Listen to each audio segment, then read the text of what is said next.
And he noticed that in the aftermath of the attack, the stocks of French companies went down. And he believed that if an attack took place that was directed at a specific company, that the decrease in stock price for that company would be even more dramatic.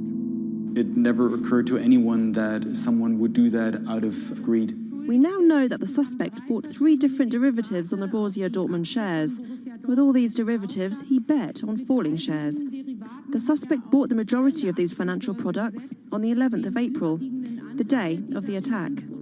If the plot had been completely successful and the stock had reached a value of 0, Weinergold would have made up to 570,000 euros, or the equivalent of about $608,000. Ultimately, the plan completely backfired. The attacker, Sergei Weinergold, didn't make any money. In fact, he lost money. In court, he would be extremely quiet. He usually kept his hands clasped together. One of the lawyers actually commented that he had never seen a defendant act so calmly. Weinergold had served some time in the German military. From that information and from online research, he was able to figure out how to assemble remote detonated bombs that would do what he hoped to do. There were a few days of extremely emotional testimony, including the soccer players who described doubting whether or not they could ever play another game again. It brought everything back up, and it didn't quite help them to kind of process what was going on. Throughout it all, he sat there completely silent. The big mystery that was swirling around the trial was the question of why. He may have simply done it because he wanted to impress a woman. Rebecca is a young woman who has a very troubled home life. She ultimately sees her relationship with Weinergold as an opportunity to leave that troubled home. Weinergold is a Russian immigrant to Germany. He speaks with an accent. He has anxiety in large groups of Germans. She begins to resent the fact that he has these fears and feels a little bit trapped. Rebecca attempts to dump him on multiple occasions, and he threatens to commit suicide if she leaves him. Weinergold apparently told Rebecca that she would soon be seeing a surprise. After being dumped via text message, he apparently began planning for this attack in earnest. Weinergold was charged with 28 counts of attempted murder, which carried a maximum sentence in Germany of life in prison. He claimed that he had nothing to do with the attack, but as time went on, he admitted that he had actually been the person who had built the explosives and had set them off. But he claimed that he didn't want to actually kill anybody. Ultimately, Weinergold didn't receive the harshest possible sentence. He was given 14 years in prison, but it's still a considerable amount in jail in Germany.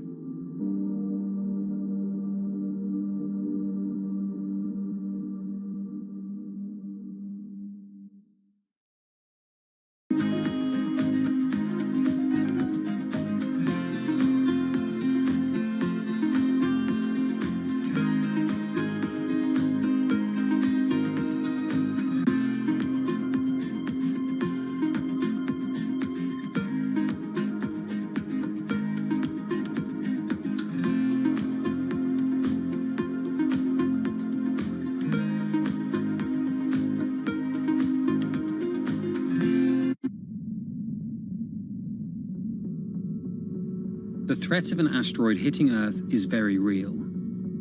If it's big enough, it's also very final. These are very, very infrequent events.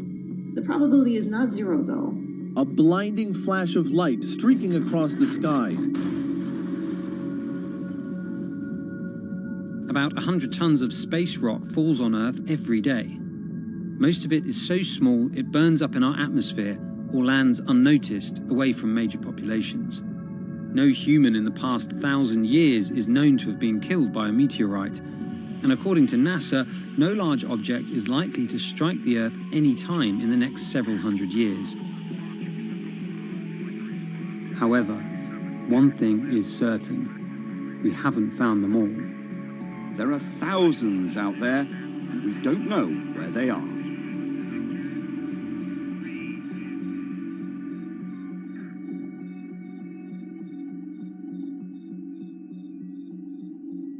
There are a lot of asteroids in our solar system. They number in the billions.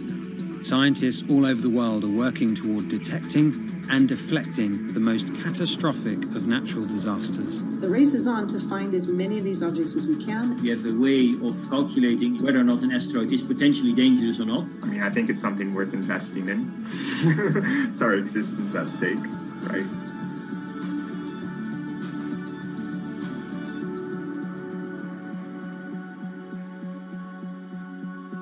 Amy, let's get this one out of the way. It's probably the question you get asked the most, but how scared should we be?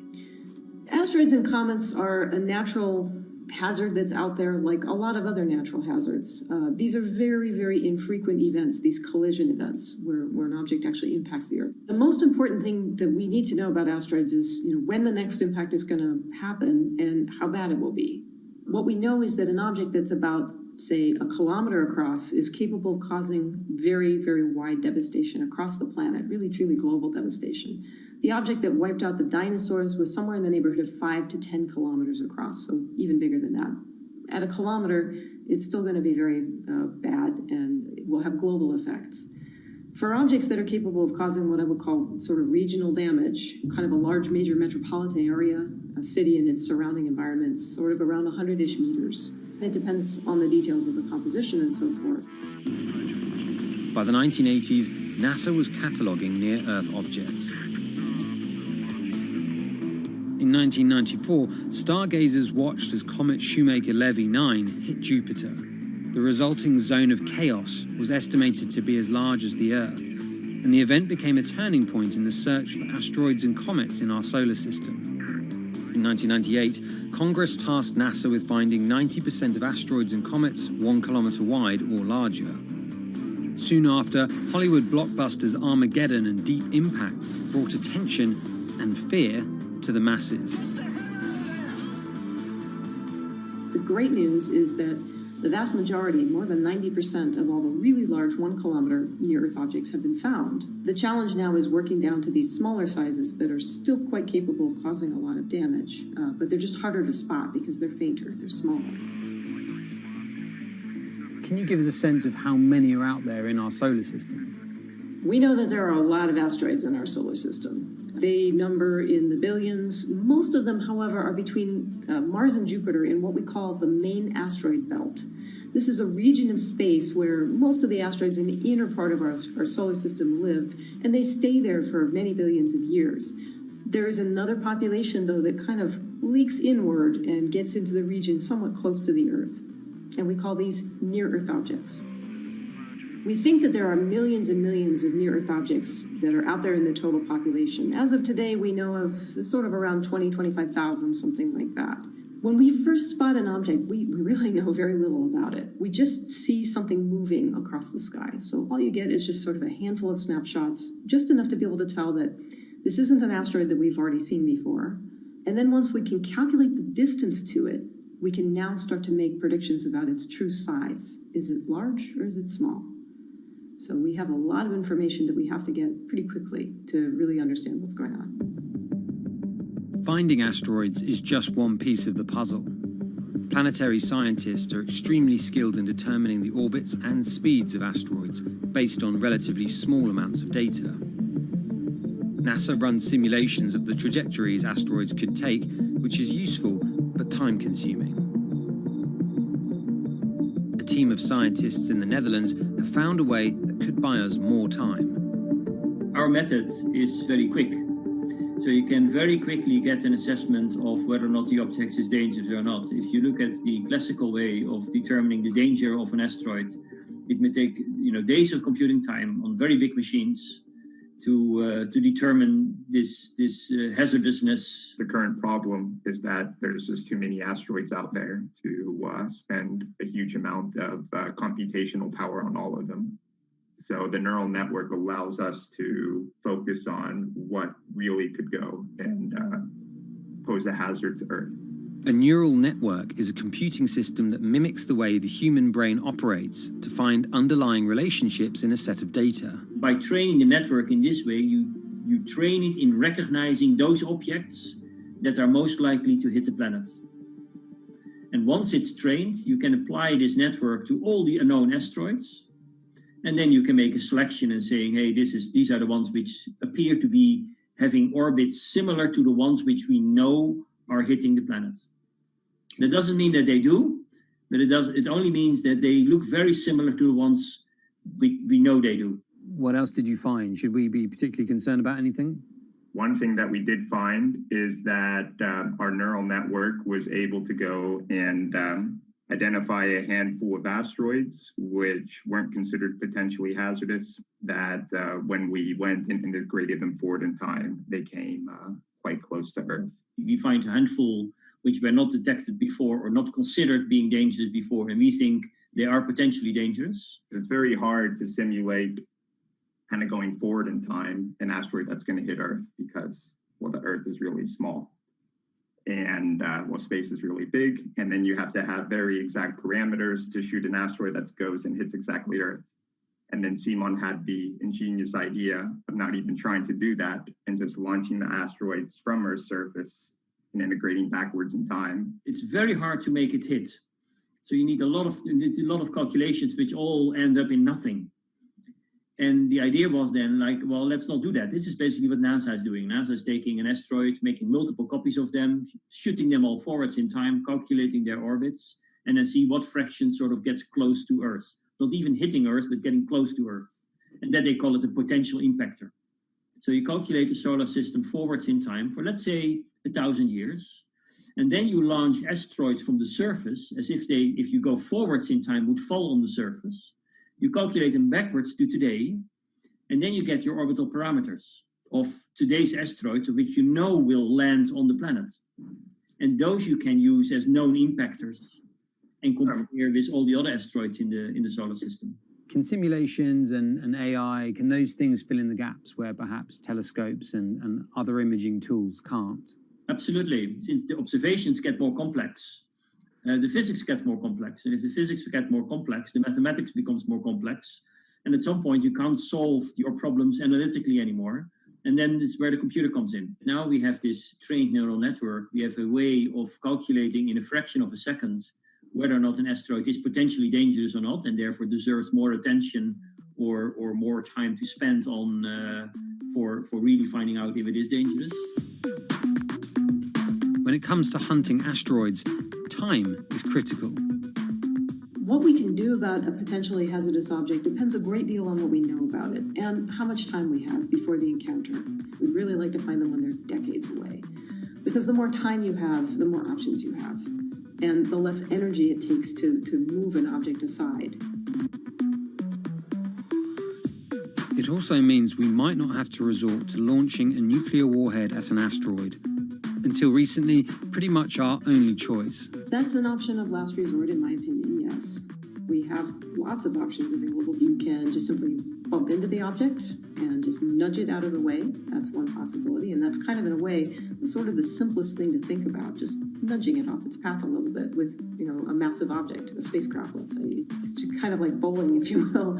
If you have a long time or a long stretch of runway in the lane, just a very small twist on the bowling ball will make a big change in where it ultimately ends up. Another option would be something where you take a very big, massive spacecraft and you park it next to the object and you use the force of gravity as a towing rig. That takes longer, though, and you need to be able to send a pretty massive spacecraft, and it obviously depends a lot on how big the asteroid is.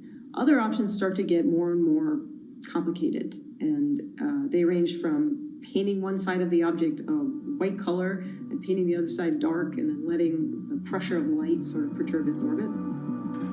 In a departure from the lab and computer simulations, NASA has real plans to rehearse kinetic impact deflection. In 2021, the agency will launch DART, the Double Asteroid Redirection Test mission, which will intercept a 160-meter asteroid in 2022. Better to practice now before we have to deal with an actual threat.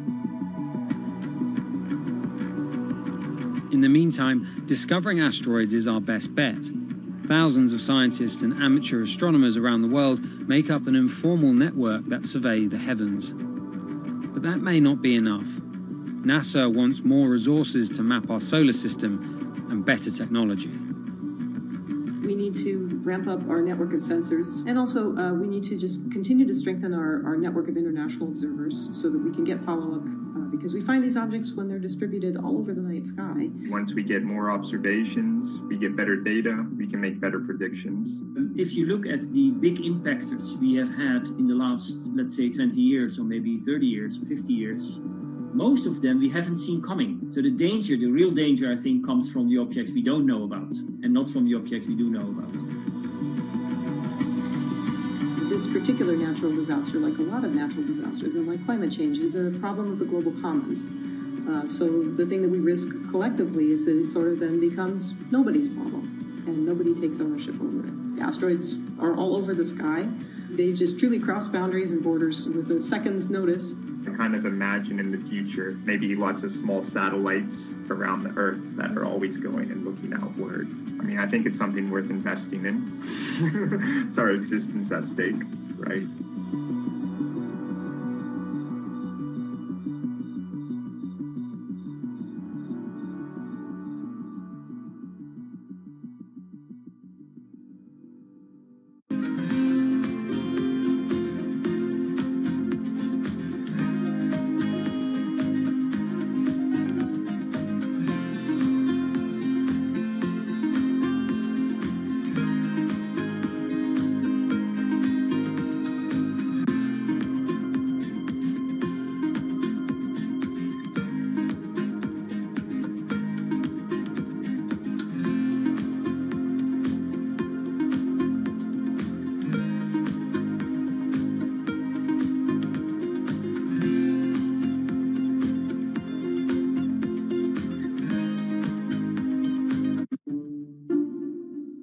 The pandemic has affected everyone in different ways.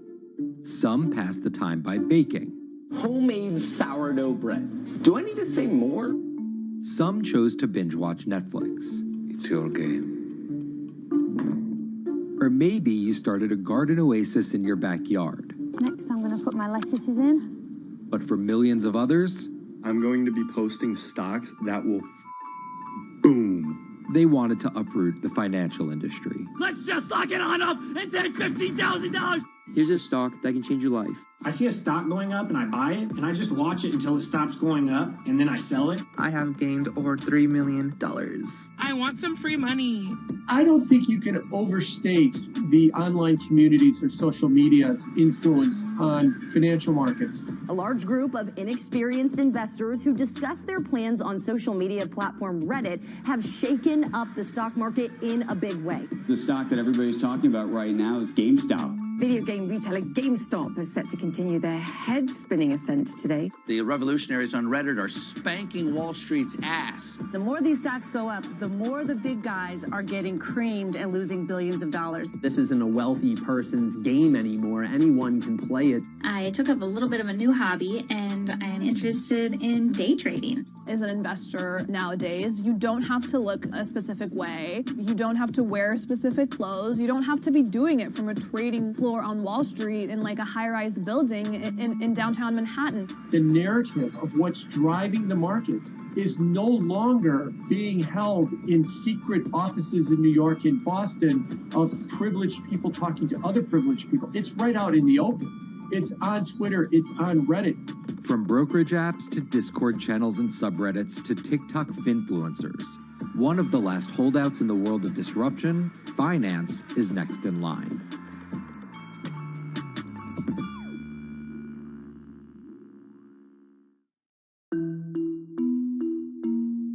Investing should be as ubiquitous as shopping online.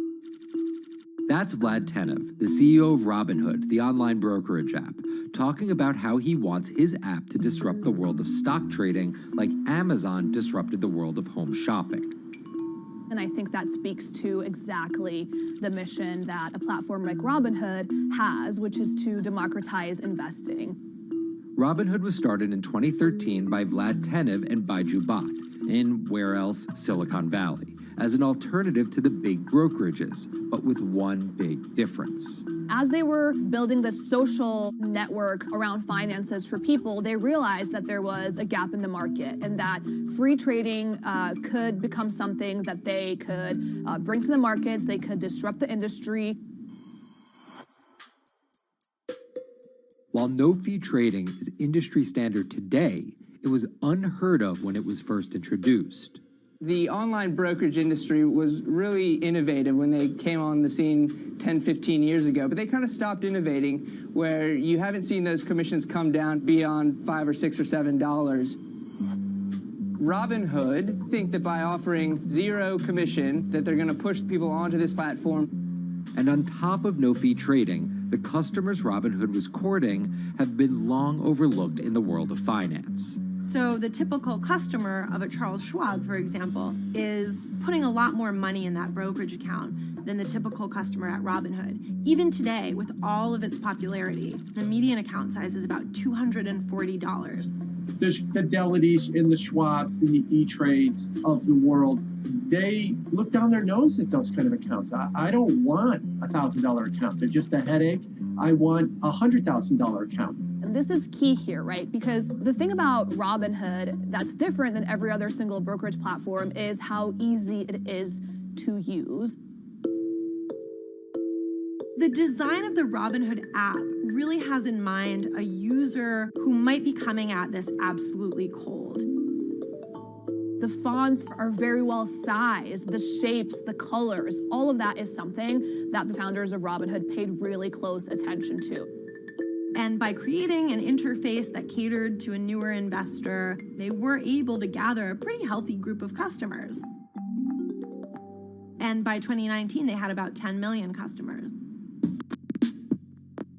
Those 10 million customers were a huge success story for Robinhood, but no one could have predicted its explosion after the arrival of COVID-19. Remain indoors to the greatest extent, and 100% of the non-essential workforce must stay home. What we saw when the pandemic hit was the growth of Robinhood users absolutely turbocharged. And oddly, you saw this surge in interest in stock trading. Then they saw the absolute surge in 2020 in customer growth. And now, by many accounts, they have more than 20 million customers, which is pretty extraordinary. So the next step for them is to figure out how to monetize those users and how, even with their small account sizes, to get them to grow with the company and, as it releases more products, come along with them.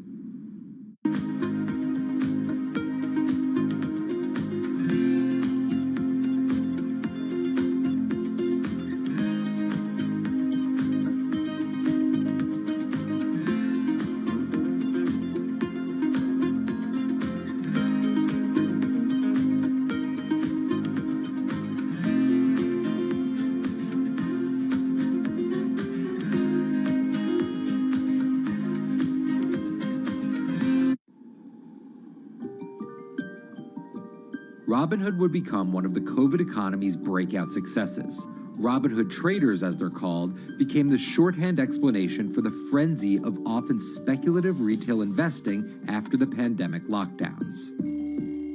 Kids wake up in the morning, they go on Robinhood. They're, in the shower, they check Robinhood. Kids are learning how the stock market works at 18 while they're at school, checking their phones in between classes because notifications pop up telling them what their stocks are doing that day.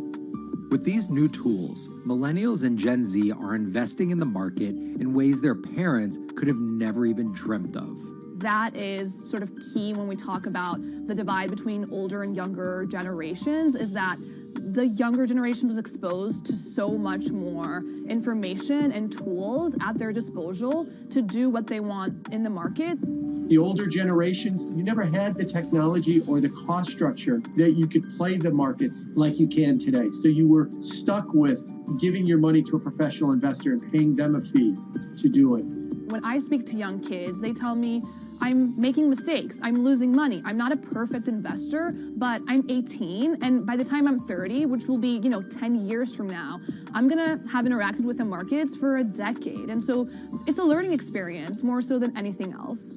And you can look at it and you can say, wow, that's risk-taking, that's dumb, but if you could possibly shave 10, 20 years off your working life versus adding 5 years, I don't think you can fault people for that. But Robinhood is only part of the puzzle. Sure, you can trade on it, but without research, information, and data, you're just blindly throwing darts at different stocks and hoping to strike it rich. Wall Street forever has always run on what we now call narratives or memes. People telling rumors to each other have been around for 100 years. On Wall Street, information is its own currency. Historically, either you had it or you didn't, and the people who had it had a huge advantage. In the past, those narratives and memes didn't have a network effect. It would be one person telling another person over the phone. In fact, when I broke into this business in the 80s, a lot of people used to complain that they weren't on the call list to get those ideas. Social media changed all of that. Fast forward to 2021, that's being done on the internet now. And that's being done on Discord and Twitter and StockTwits and Reddit. And the impact is very similar, but orders and orders of magnitude larger. As social media has played a bigger part in our lives, it's also played a bigger and kind of more important role in how people find investing ideas online and on these platforms. How do those ideas spread? On TikTok. Yes, that TikTok. Soon may the weatherman come to bring us sugar and tea and rum. People aren't just going to it for sea shanty videos. The personal finance hashtag on TikTok has garnered 3.5 billion views from its 1 billion monthly active users. By comparison, videos found under the cooking and health tips hashtag have 2.6 and 2.1 billion views respectively. The trajectory of Robinhood and TikTok were literally on par. What happened in the stock market this week? So the word of the week is expectations. Absolutely essential that you guys understand the risks of shorting. And Kayla Kilbride and Kyla Scanlon are two of those financial influencer TikTokers, also known as finfluencers.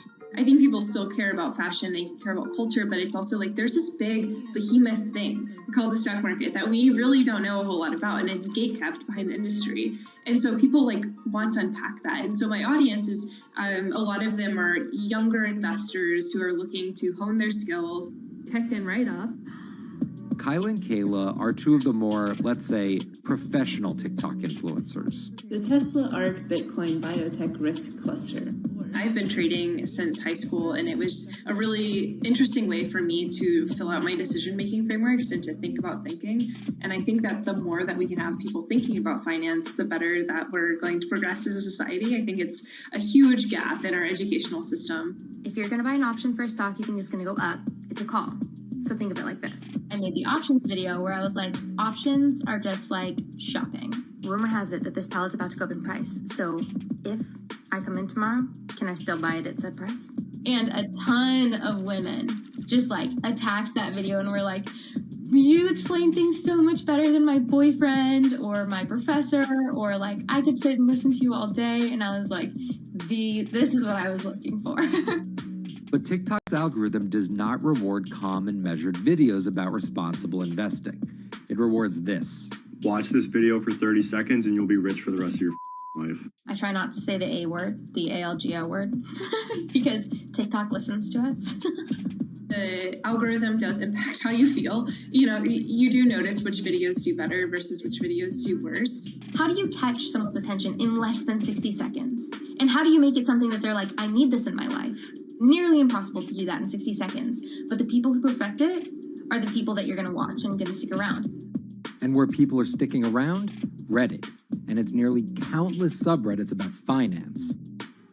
And by far the biggest one of those is Wall Street Bets. There's a lot of social media platforms out there, but Reddit is the social media platform for finance.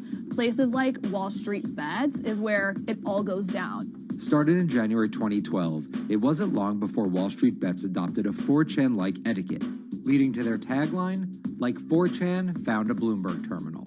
We had all these unexplained stock moves, and we would be grasping for why stock XYZ jumped 20% in a day. And you would look at Wall Street Bets, and you would see people there talking about buying options in that stock, and it sort of, squared the circle, so to speak, and started making sense. And it was at that point that it was like, wow, we have to start paying attention to this. Some people on the platform really spend tons of time, and others are just looking for entertainment and to have a little bit of fun, effectively gambling or looking for an outlet, trying to make a little bit of money. Then on top of all of that, there were stimulus checks. Now, clearly, this money is going to people who need to use that to eat, to live, but there's a lot of people who use this money to invest in the stock market. And it's not just stock tips. People quote-unquote YOLO their entire life savings or stimulus checks on a single stock. They post what is called gain and loss porn, screen-grabbing staggering hits and misses on stocks for the entire community to see. I'm about to lose everything. And while some of the people on Wall Street Bets are novice investors, the community contains multitudes. In one respect, what it did show us among these network groups is they are very sophisticated. They're not a bunch of ignorant people talking to other ignorant people. And this is where the pieces of the puzzle all come together to wreak havoc on Wall Street for a solid week in early 2021. It's pretty clear that the combination of more people having retail brokerage accounts and trading apps and more people being stuck at home looking for some kind of entertainment and some kind of community online came together in this very singular way. What came together is GameStop. Let's go back to the beginnings of what happened with GameStop a couple of years ago. On the boards like Reddit and StockTwit, a lot of people were talking about GameStop as being attractive value. Some of them are even, Wall Street alums who left the industry and now still have access to tools that they can use to improve their financial well-being and make very good decisions. And I think Roaring Kitty is a perfect example of that. GameStop is one of the most compelling asymmetric opportunities in the market today. Really, I don't understand how you could disagree with that. At the same time that this crowd was talking it up, the hedge fund institutional crowd didn't like this stock at all, and it had the largest short interest of any stock in the New York Stock Exchange going into late 2020. Short selling is a bet that a stock price will fall, and it's a fairly simple concept. An investor borrows a stock and then sells it. The investor is betting on buying the stock back later for a lower price, before returning it to the original owner, pocketing the price difference. What a short seller would tell you is that they almost act as a policeman in financial markets, or they're at least looking for companies that aren't what they say they are. And that can range anywhere from an outright fraud that some short sellers try to expose to just a company that's not worth as much as investors think it is. The problem is, if the stock price rises, the short seller has to come up with the money to buy the stock back. And the more it rises, the more it costs. And that's what's called a short squeeze. And the hedge fund Melvin Capital was on the wrong end of that squeeze. Melvin Capital lost over 50% of its money in the month of January alone, just from being caught in the short squeeze of the stock. This is where the disruption comes in. One of the most wild stories you're ever going to see. GameStop shares absolutely going nuts. In less than a year, the company's stock has jumped from less than $3 a share to almost $350. Cheers, everybody! Roaring Kitty has turned $50,000 or so investment into some $14 million. Whoa! Investors all over social media use the free trading app Robinhood to wreak havoc on Wall Street. They're actually piling on into some of these stocks to really hurt the professional short sellers. And they all used Reddit, Twitter, TikTok, and Discord to tell one another to keep buying and, quote, hold the line and not sell GameStop. People are getting cheerleaded for jumping in, buying at the highs. They're saying, keep going. And it was working too, until Thursday morning, the trading app Robinhood sent out this tweet. In light of current market volatility, we are restricting transactions, including GameStop. people were really angry. Robinhood was supposed to allow the regular people to play the same game these big boys are playing. But instead, we were all taken for schmucks, and they screwed us. Shares of GameStop are jumping again now that retail investors are being allowed to buy shares of the stock. But what we learned is that when people organize online, they have the ability to disrupt the market. And it was a big sign the ivory walls of the institution aren't as powerful as maybe the institutions thought them to be. I don't know if pumping up GameStop was the best use of billions of dollars, but I think that as a signal to society, it was pretty interesting and powerful. The GameStop saga was so impactful that both Vlad Tenev and Roaring Kitty were called in to testify before Congress to clarify each of their roles in the saga. One thing that's emerged from the congressional hearings is that they're interested in how retail brokerages make money and whether they're keeping the best interests of their customers in mind, but it's pretty fuzzy as far as what they would actually do as a result.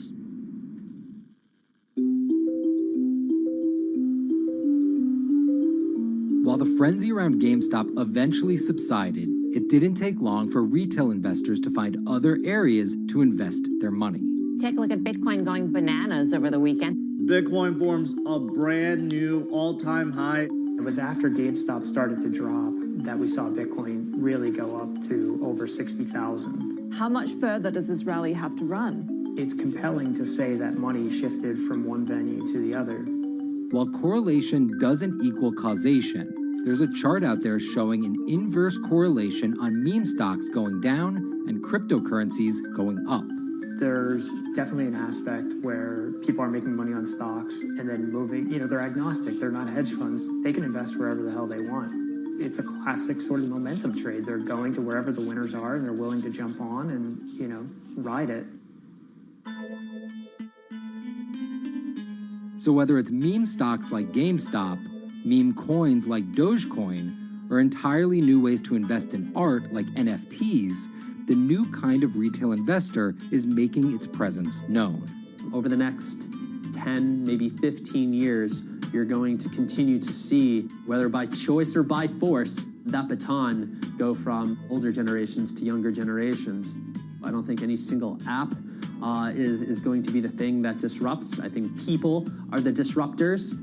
How people get ideas about what to invest in has become increasingly entwined with social media. And as social media companies govern more and more of our lives, the fact that now they're tied in more intimately to people's wallets is something that we might want to understand better. Usually what disruption, I think, means is technology comes in, whether it's blogs to the newspapers or online retailing to brick and mortar.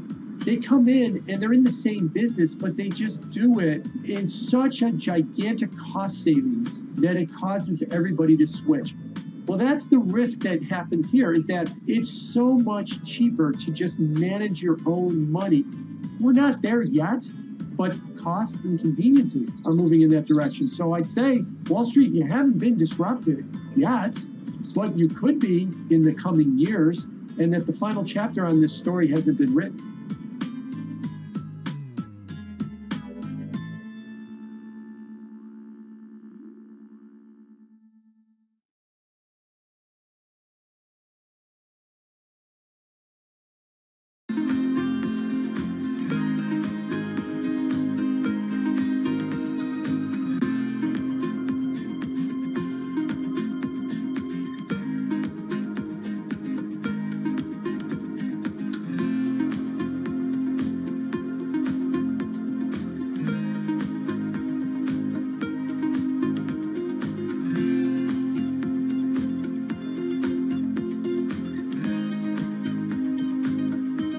Meet Bloomberg's own David Nicholson. Now, his happy place is out in the field, on the open road.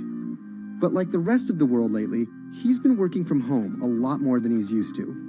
COVID-19 has prompted a massive urban exodus as professionals of every ilk yearn for more space to live and work. As a result, rural areas have exploded, and they're poised to experience a resurgence as more and more families pack up and leave the big city to try out life in the burbs. But there's one problem with that. Not all internet speeds are created equal. Anyone who might need to upload or download large files for a living may not want to pack up and move to that cabin in the woods just yet.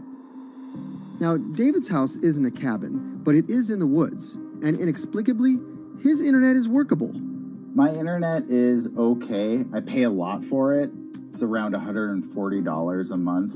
The download speed's great, and the upload speed is terrible, which is really bad for my work because I have to upload these massive files. But I'm definitely one of the more lucky ones in this community. Just a few miles down the road, my buddy has awful internet. It's usually under 2 down and under 0.2 up, so it's often unusable.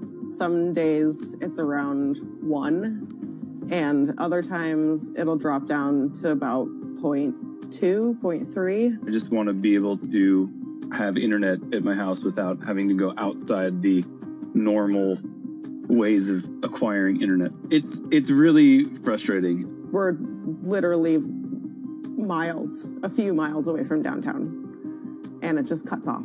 This is a problem, and the solutions are not there yet, because getting high-speed internet in rural areas en masse is something our providers may simply not be ready for.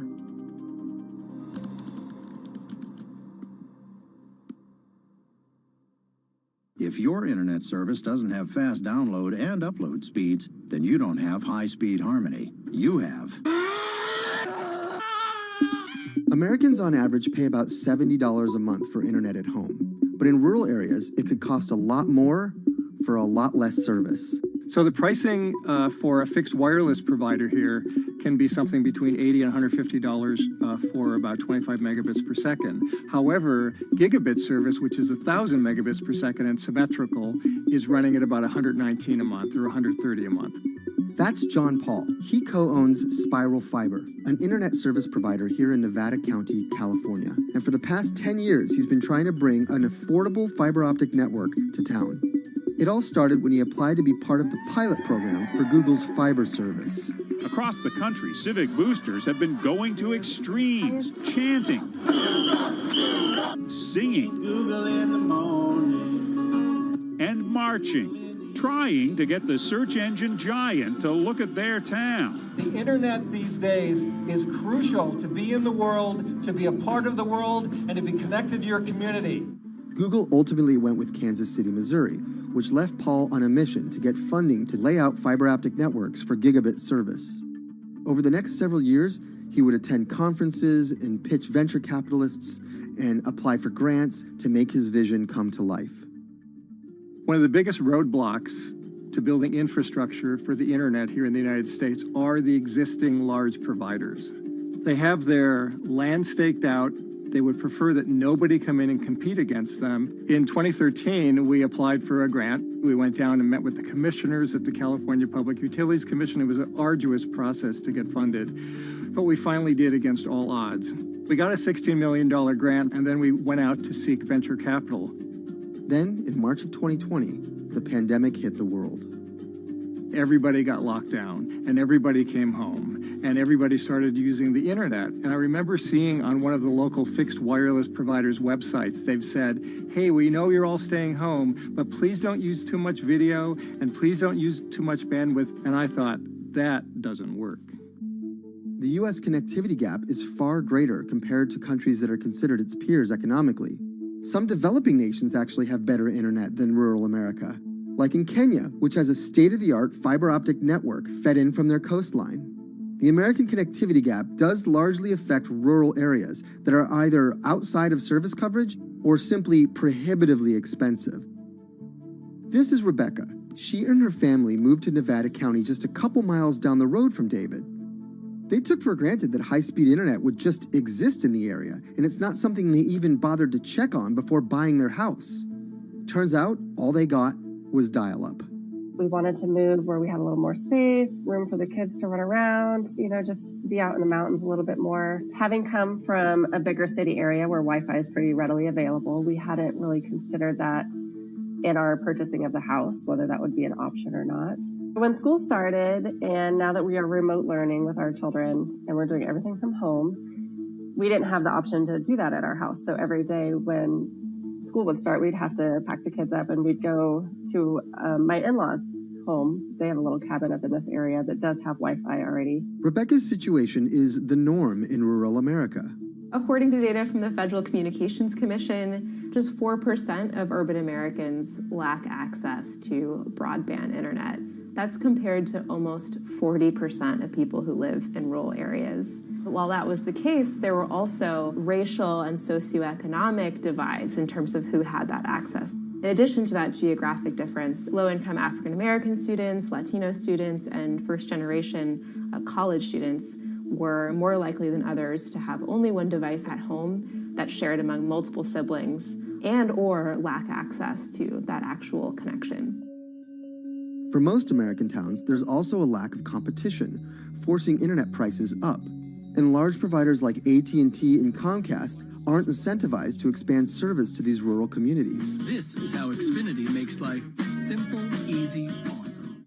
So in our area, we have a small imprint of Comcast, but they're not going to go out to the more rural areas. It's just not cost effective for them to do it as a large company. In order to lay fiber cable, you're actually physically digging trenches into the ground. And for internet service providers, they're primarily focused on maximizing their profits. And so the fewer customers you have, in any square mile and the more fiber you have to lay, that's just kind of harder to pencil out from a purely economic standpoint. AT&T released a statement on the matter, expressing the need and desire for government assistance to fund fiber optic expansion to areas deemed unprofitable.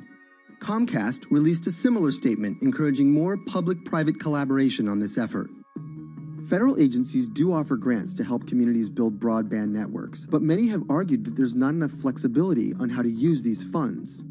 The COVID-19 relief package passed by Congress in March and signed by President Donald Trump awarded $43.3 million to 51 projects on the East Coast alone. But it also stipulated that these projects needed to be up and running by December 30th.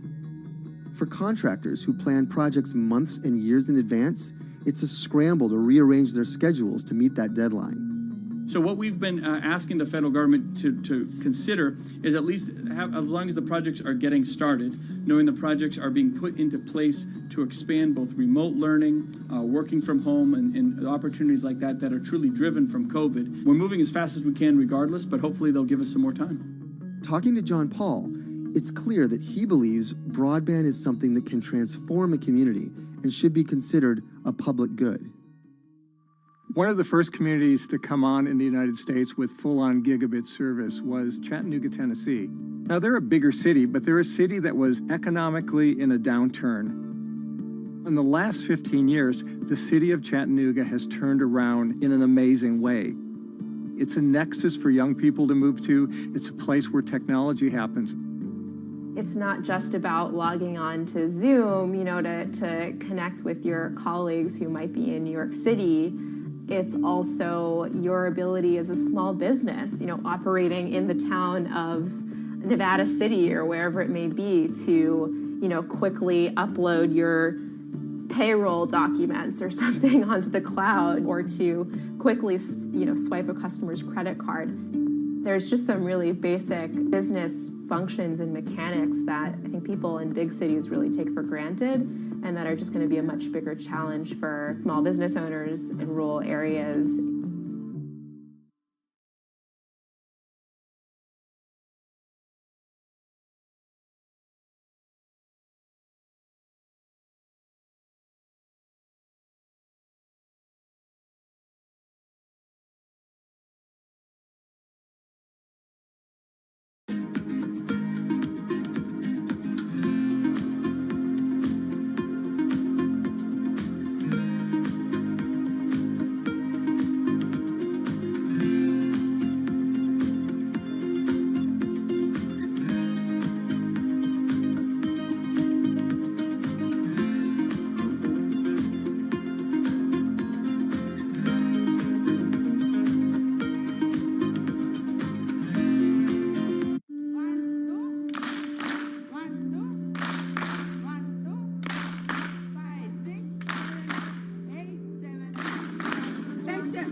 Historically, the marginalized people, you call them as untouchables or Dalits, they have been kept away from the center of the knowledge.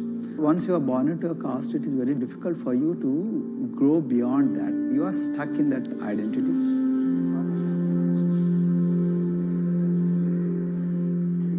I think education is the best way of liberating them. So that's how I chose to work in education sector. The kind of education that we are giving to the marginalized people is going to change not just the fate of these communities in Telangana, but it is going to be the source of inspiration, source of hope for all the marginalized in this country.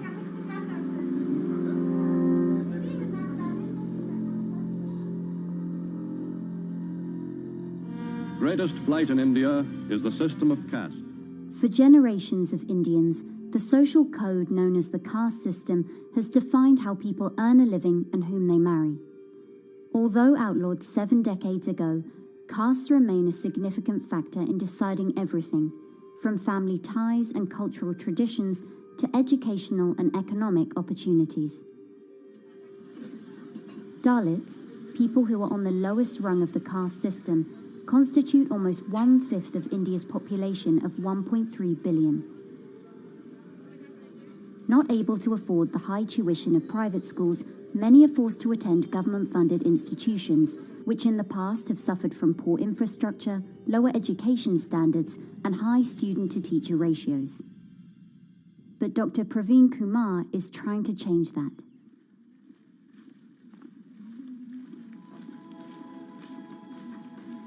I am currently working as head of Telangana Social Welfare Residential Schools. So totally above 400 schools I manage. These are all residential schools for the students who are historically marginalized but talented and then poor. My friend also Of them, 60% are girls and then 40% are boys, because girls are more marginalized among the marginalized. Their voices are always suppressed. My approach to improve the conditions in the schools has been put your eyes and ears on the ground always. Talk to the parents, talk to the teachers, talk to the students, stay in the schools and then understand their problems, their challenges, both in classrooms and then the corridors and the dorms. Then go to the dining halls and see what kind of food they are eating, and then go to their homes and then what kind of food they are getting and what kind of challenges the parents have.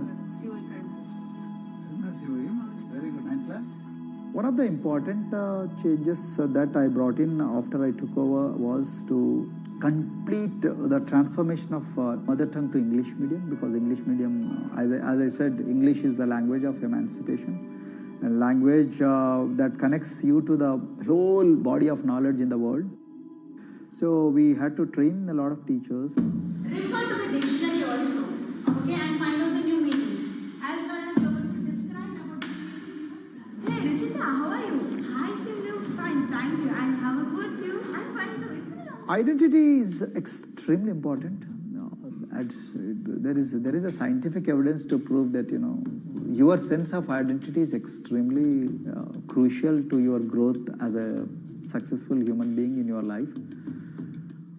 If you accept an identity which is very humiliating, which reminds you of very painful past, I think that identity will not help you to grow. I'm not saying that you should forget your past. I'm not saying that, but that should not be the bubble in which you must live always.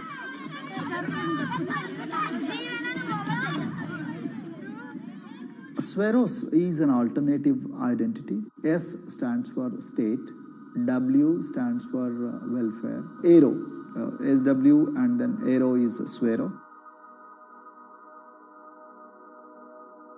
So the idea is your dreams have to be skybound.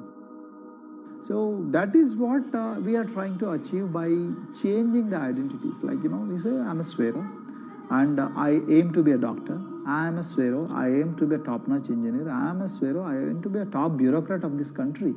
I'm a Swero, I want to be a very good actor or, a musician in this world. So these are the positive images that are associated with the identity.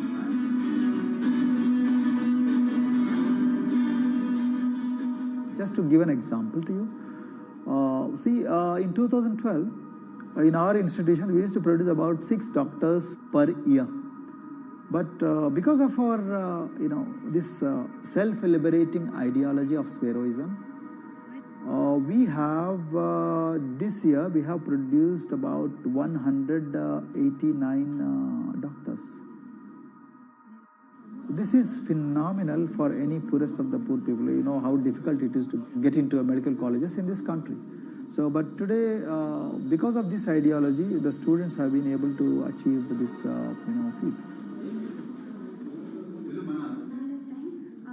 Pujita has been a farm laborer, and her parents themselves are agricultural laborers. And then this girl used to sell vegetables, but thanks to the residential education institutions, she came to the Gaulido campus, and then she toiled very hard for 1 year, despite many problems. And today, I'm so happy to share with you that she has joined one of the prestigious medical colleges in the state of Telangana, Usmania Medical College, and then in future, she hopes to be a gynecologist. So this is the journey our children are hoping for. Similarly, the Mount Everest expedition. Mount Everest expedition, we are very fortunate enough to place the youngest ever female in the history of this world on the peak of Mount Everest. How did this happen? It's all because of an ideology that helps you to liberate yourself.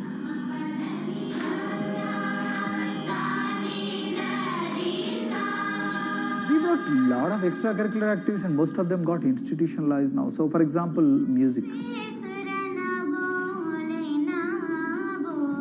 Similarly, the games. We have so many coaching academy. We have boxing academy, we have wrestling academy, we have handball academy. So we have, kabaddi, the traditional Indian sport. We have golf. We have introduced golf also. Like golf is generally played by so-called rich people, but today even poorest of the poor people also are being trained in golf in our schools. Wow. So our intention has been to give all 360 degrees, type of opportunities to the students, so that whoever is interested in whatever activity, they can go and then do it. Break the barriers, break the fence, at least mentally, because poor people have been programmed to be victims, programmed to be subjugated, programmed to be on the margins, always, programmed to feel inferior. We wanted to change all that. There are certain games which are exclusive to rich people.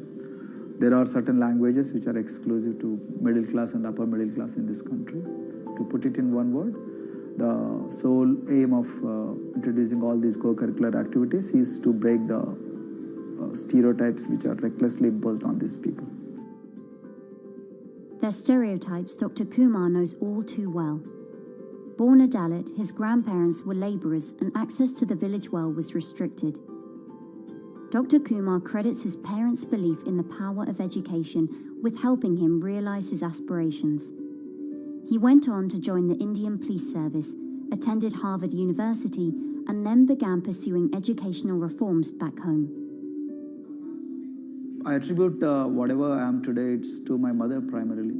They educated me in the village, although there were no good schools. So then I stayed in social welfare hostels, the hostels which are managed by government for the poorest of the poor kids. I passed with reasonably good grades. Then I went to university, and then I faced worst form of discrimination in the universities. Like there were, in those days I'm talking about, so the bathrooms and the toilets were exclusively meant for scheduled castes and scheduled tribes. We used to fight discrimination on one hand, and then again, try to excel in academics, day in and day out. So that's how I came to education, because I deeply believe that education is the only important weapon that can really, place the poorest of the poor people from a very victimhood orbit to a prosperous orbit. I think in future, this is going to be a game changer for the marginalized in this country.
look at a thermal image of a city and then compare that to a map of vegetation, you'll find that where there's greenery, the temperature is lower. That's because things like asphalt, concrete, and shingled roofs absorb more heat from the sun than trees. This is the urban heat island effect, and it accounts for higher temperatures in cities, often by several degrees compared with their surroundings. It's becoming a huge risk to human health as growing urban populations exacerbate the heating effects of climate change. Heat waves kill more people than any other extreme weather event, more than tornadoes, hurricanes, and even floods. That's why urban heat island mitigation strategies are being studied in Singapore by a group of researchers. The government-backed project called Cooling Singapore is now in the process of combining everything they've learned to create a digital tool that can help cities all over the world, starting with Singapore.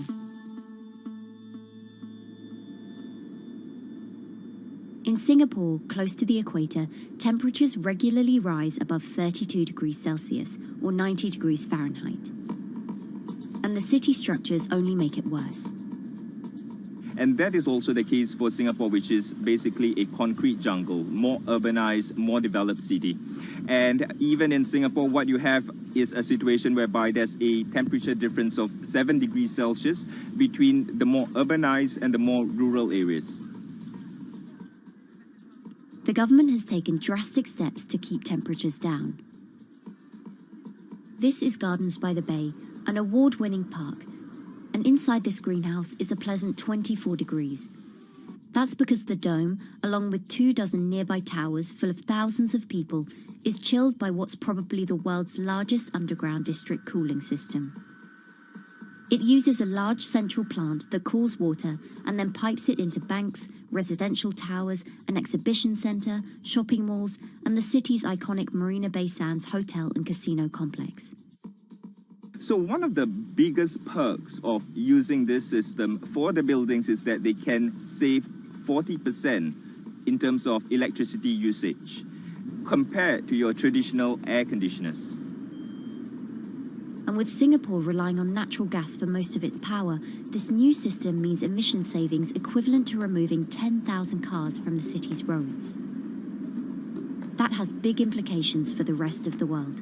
If things stay as they are, more than a third of the world's electricity could end up being used to cool buildings and vehicles by 2050. As the world gets hotter, gets warmer, there is a greater need for air conditioning and as well as refrigerators, for instance. And the more people are buying these household appliances, the more energy usage they use, and they release heat more, and that then exacerbates climate change. It's a vicious circle. And so since 2017, researchers at Cooling Singapore have been identifying design solutions that reduce our need for so much cool air in the first place. One thing many cities have in common, and that's the importance of vegetation. That's a very important measure to mitigate the urban heat because of the shading effect, of course, and the psychological effects of the vegetation, and also because of the possible evaporative cooling effect of the vegetation. Vegetation can be, of course, on the ground floor in form of trees and shrubs, and you can walk under them. This is the so-called canopy layer that the vegetation forms above us. But vegetation can also go up the facades of buildings, and it can go to the roof of the buildings. Luckily, Singapore has been striving for the garden city feel for quite some time. It was a vision initially introduced by then Prime Minister Lee Kuan Yew in 1967 to make life more pleasant for people. And today, Singapore is one of the world's greenest cities in terms of urban vegetation. Kampung Admiralty, a community centre that contains health facilities and social spaces, now provides more green space than the plot of land it was originally built on. It's topped by a roofscape of staggered terraces covered in local plants, which functions as a community park, and a village green in the centre that contains farm plots for residents to tend to. Park Royal on Pickering was designed as a hotel in a garden that doubled the green growing potential of its site. There's now 15,000 metres of sky gardens, reflecting pools, waterfalls, planter terraces and green walls. And the government has big plans as well. Singapore actually has a plan to plant 1 million trees and add more green spaces over the next 10 years. It is actually a mix of wanting to reduce the urban heat island effect, but on the other hand is also to get the people to be more connected to nature. But it's not enough. The city-state has still been warming twice as quickly as the world average over the past 6 decades. That's why Cooling Singapore has developed a catalogue of other potential heat mitigation measures. When you try to mitigate the urban heat island effect in a city or in any building, in a village as well, the first place to start is by shading of the windows. You have to keep areas clear so that the wind can move through it. Water of a certain depth can act as a very good thermal buffer. If you have to construct heavy buildings such as high-rises, at least you can make the surface, the facade, less heavy, and you can protect it from direct sun penetration. We have to make sure that no combustion engines will be in the city in the middle, in the medium to long-term range. So ideally, the electricity production is outside of the city, and you bring just the clean electricity into the city.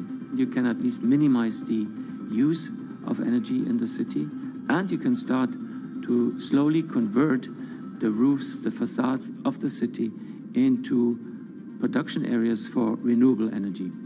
In Singapore, unfortunately, this is a limited option, but in the long run, it could produce up to 20-25% of the energy, of the electricity needed in Singapore if all the roofs and the areas in the buildings, on the facades would be used to do that.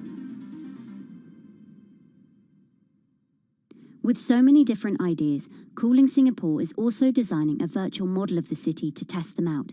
It's called a Digital Urban Climate Twin, or DUCT, that will calculate how each element of the city's design will impact the urban heat island effect. That means we model not only the geometry of the buildings digitally, but also we model the transportation, the insulation, the temperature, the radiation coming from the sun, the weather, the local climate, the even very, very microclimate of the city, the water, the movement of people in the city. We can invent scenarios, we can design scenarios, test them before we actually build them, and if they test very well and we are sure that they will function, then we can start to build them and put them into reality.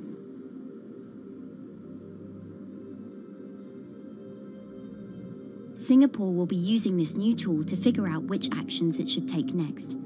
And the model can be applied to any city, whether it needs to keep heat out or keep heat in, which will ultimately save energy, slow climate change, and improve our quality of life.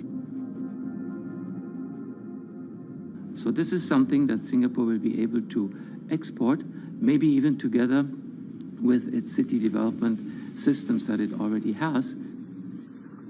Singapore is one of the very few cities in the world that really combine this scientific approach with a very well-established urban redesign and urban design approach. Through its agencies and the combination of its agencies, it has achieved a lot in the past.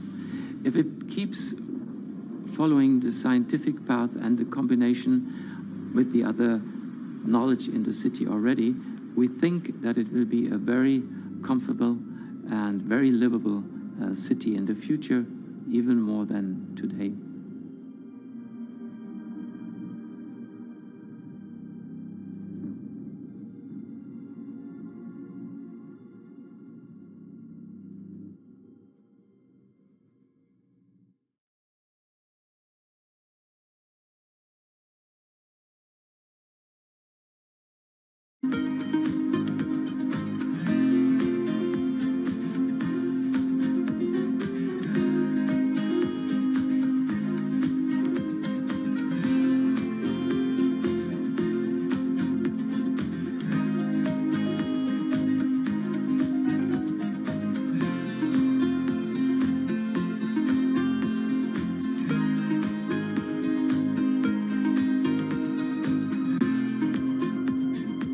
Times are tough.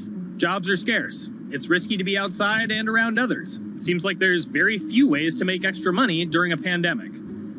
So I guess I'll just hunker down and binge social media until this all blows over. Wait, don't these people make money? How do these people make money?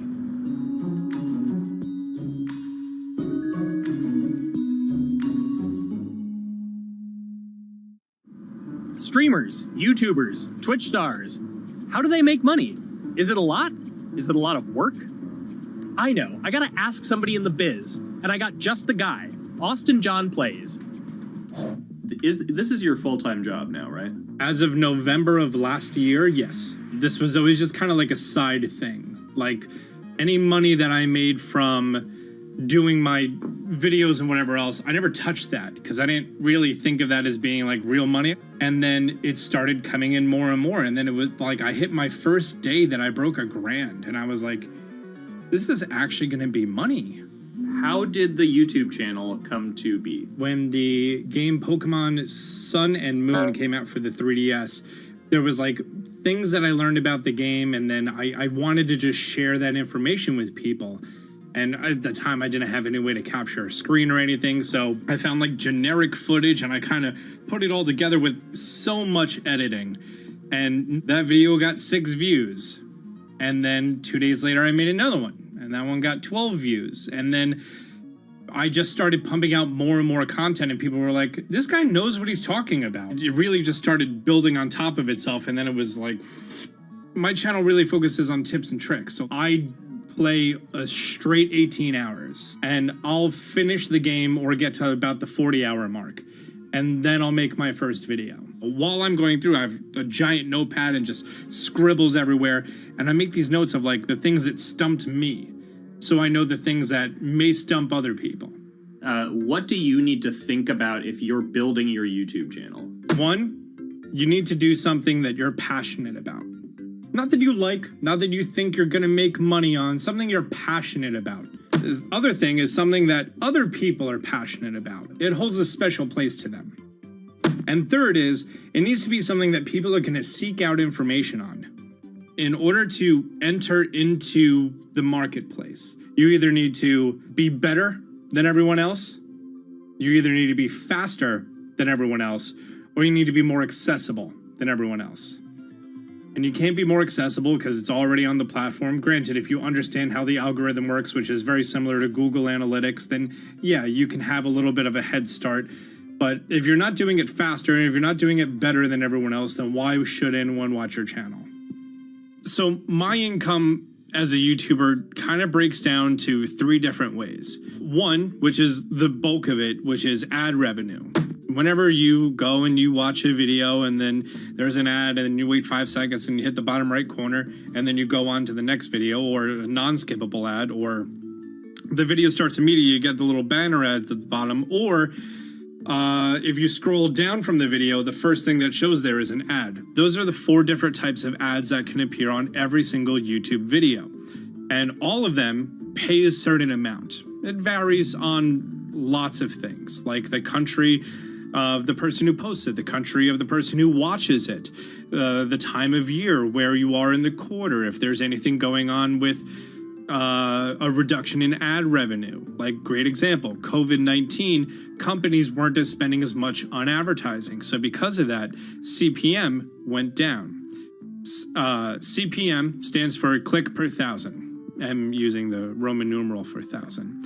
And that means that for every 1,000 views, you get a certain amount of money. Now, on low ads, when I first started off, my CPM was 30 cents. So every 1,000 views, I made 30 cents. But then once I signed with an MCN and I started making more quality content and more engaging content, some of my better videos and certain times of the year, I can see CPMs as high as $12 to $14. And there's a big fluctuation between, you know, if I post a video when there's no ads being spent, like January and February, that's the reason a lot of your favorite YouTubers and also TV shows don't post new videos in that time of year, because ad rates are down. Why are they going to make content then? Instead, you're recording and you're bulking up for when ad revenue is higher.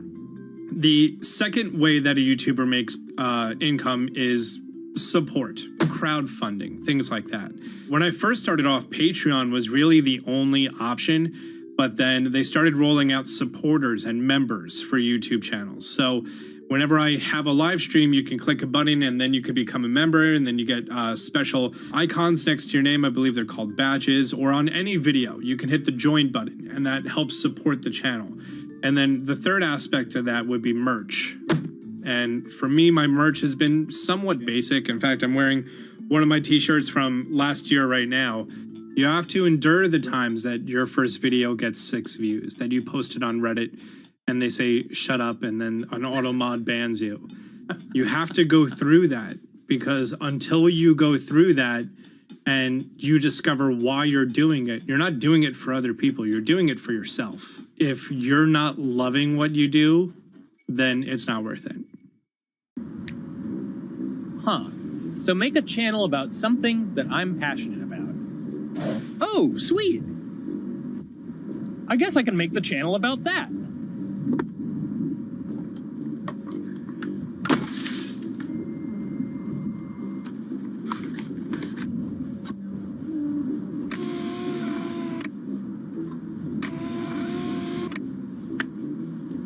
Now, how do I grow an audience? How do I get popular? It's all about diversification, right? You have to have a massive Twitter following. You have to have a massive Instagram following. You have to have a massive YouTube following.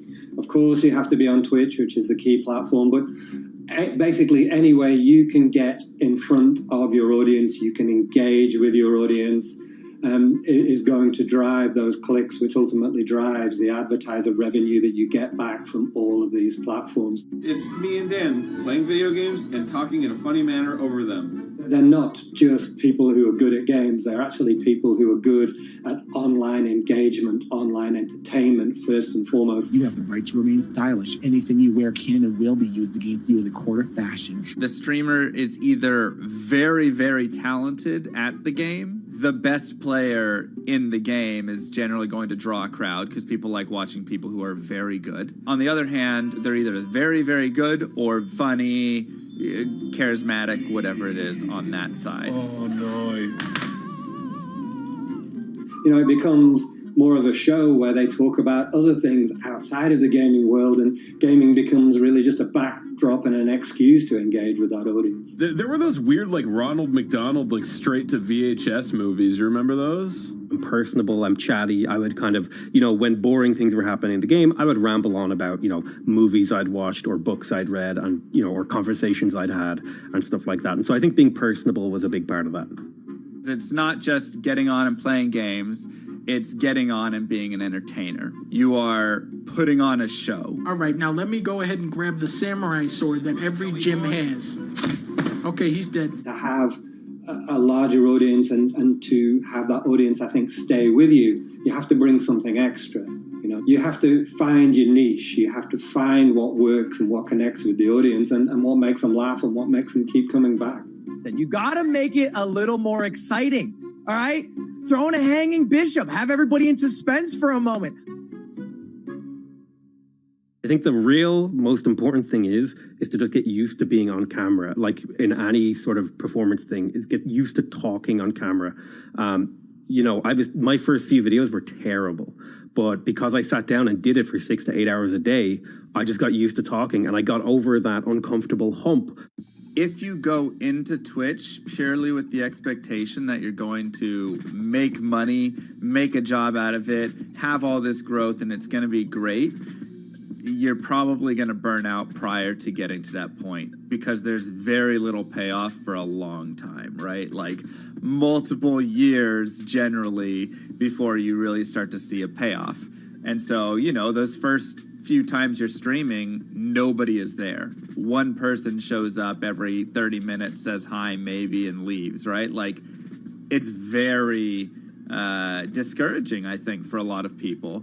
And so you have to be there just loving it. You have to love talking to yourself when nobody is around. You have to love just the game that you're playing, all of that stuff, because it takes a while, and I think a majority of people burn out prior to getting to the like profitable point of it. And there you have it. My very own YouTube, Twitch, Discord, and streaming channels all ready to go live. It's a veritable social media ecosystem just on the verge of thriving. So, don't forget to smash like and subscribe, and visit my Patreon for perks. Also, go to my merch page. And one last thing, stay cool, my friends.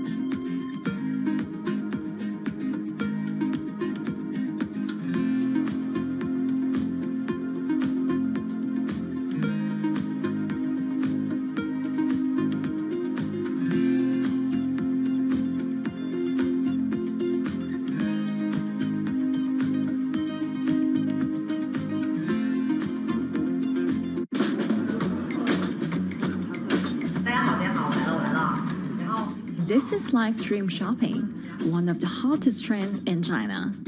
Every night, tens of millions of people watch live shows hosted by influencers like Via and buy the products they recommend.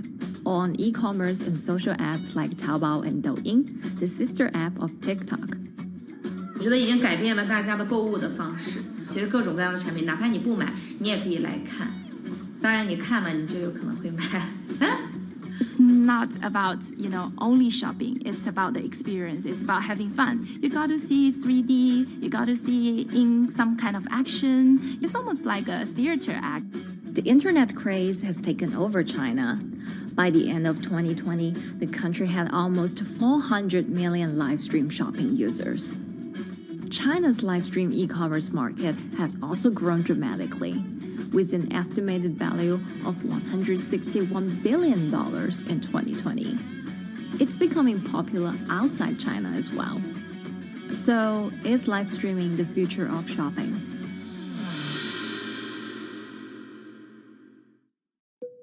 Live streaming is not a new thing.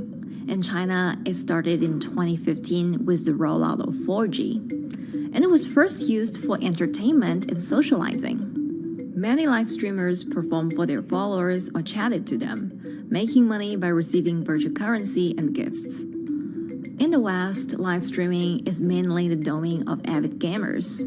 In China, it's broken into e-commerce. China actually has a very big e-commerce empire, so it uses these super apps, what we call, that you have payment, you have search of information, you have recommendation system, and you have huge amount of goods available on the platform, and as well as a lot of consumers. So with this advantage, they merge these features of live streaming to make the influencers actually sell goods. Here is a perfect choice. Nice neutrals, beautiful print, nothing overwhelming, and the warmth and comfort of flannel. This is item. Traditional TV shopping involves a one-way direction, whereby a host introduces a product, demonstrates certain things, and say, call this number or something. But live stream shopping is live. That in itself is a very, very big difference. It causes different psychology. And live stream shopping is a very entertaining way of actually engaging someone else. When you shop, actually, this live streaming video will continue. It will minimize into a corner, and you can buy the items and pay all on the same app. And after that, the live streaming screen will just enlarge by itself, and the promoter will come back to screen. So it's very convenient. Taobao, one of China's biggest e-commerce platforms owned by tech giant Alibaba, added a live streaming function in early 2016. In the following years, other e-commerce and social platforms like JD and Douyin also integrated this feature. 开头的时候还是有很多的挑战的，对画面的这个流畅，然后是否能够很真实的去还原商品，它其实在这个上面是有很高的这个门槛跟技术的这个卡口在的。不管是我们的这个用户的接受度，还是商家的这个上手的这个难度都很高。但是这几年下来，基本上难点在不断被突破的。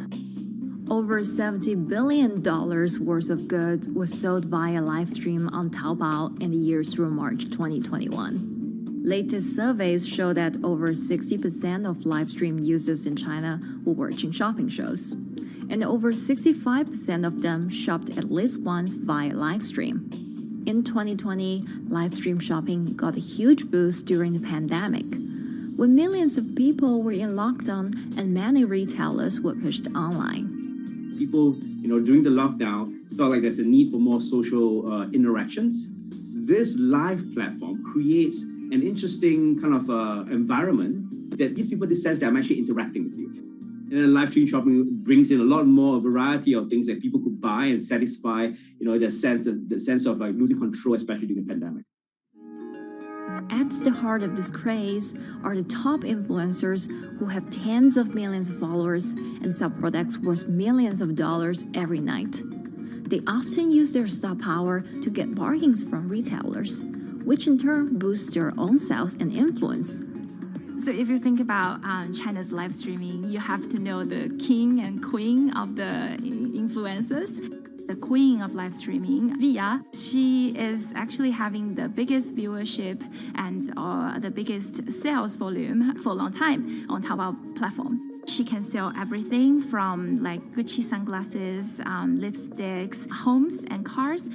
One time she offered her followers to go on a Tesla ride with her, and she even, for once, sold a rocket launch in her live streaming room for 40 million yuan.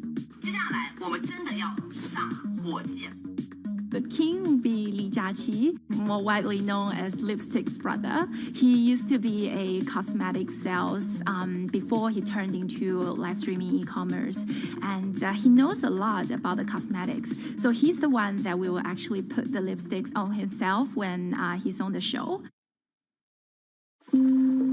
Top live streamers like Via and Li Jiaqi have become celebrities in China and can earn millions of dollars a year.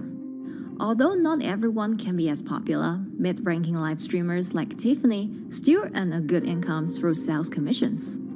如果说单从收入方面来讲的话，那主播的收入是比普通的工作要高很多。但是呢，主播这个工作时刻对身体，包括对精神都有很大的一个考验的。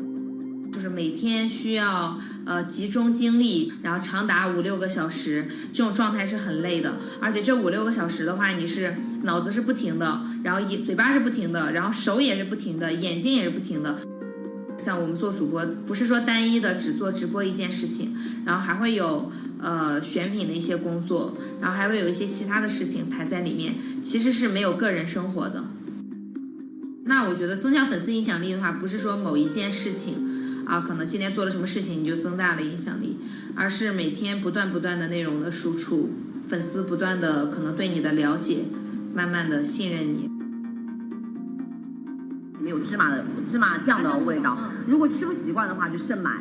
A lot of successful live streamers are generally very good at communication.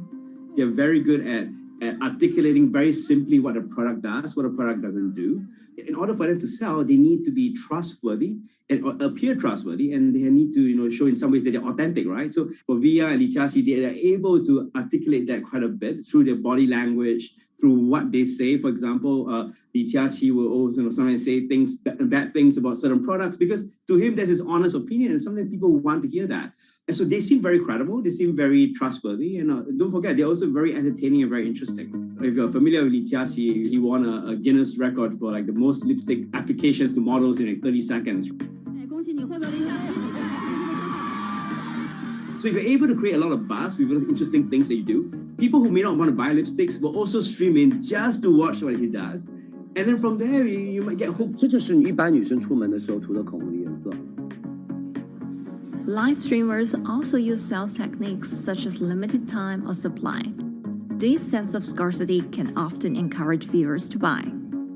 The platform in itself creates and enhances some of these things because you see it live.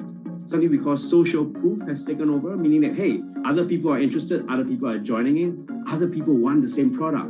and they add it in the chat and they ask questions and they say, oh, I want this too. What happens then? It makes the whole product even more scarce. But it's not just influencers. Local farmers, luxury brands, even mutual funds have also started their own live stream shows. Working with very top-tier live streamers can be risky. It's not necessary that the benefits will end up with the brand. So we see company executives opening their own shows. And we see like P&G have their own sales room, which runs shows every day as well. We also have like local governors in like small towns to sell their agricultural products. So the live streaming is definitely transformed the way product owners can think about how to reach their consumers, and it enables a lot of players to actually sell. Live stream shopping is going global. Merchants in Southeast Asia have embraced this trend. And in the West, Amazon has upgraded its live streaming function, adding interactive features like chat rooms. Companies, including Google and Facebook, are also developing and investing in technologies to integrate video and e-commerce. 直播电商它其实已经开始成为主流，它未来的发展空间跟潜力都是巨大的。接下来大家会越来越依赖这种购物方式，会变成一个比较日常化、比较规范化的这么一个趋势。If you look at the numbers alone, their numbers alone, Li Jiaxi's numbers or Via's numbers, you know that they can sell and you know that they can generate revenue. Are they able to sustain it over a long period of time? It depends on how innovative they are at changing some of the things that they do. But you can't expect consumers one day turn into virtual shopping for good. There will be the nature of us that crave to go into the store, to touch the goods and actually wear it and see how it looks like and walk around in that with our friends. And those things wouldn't be replaceable with live streaming.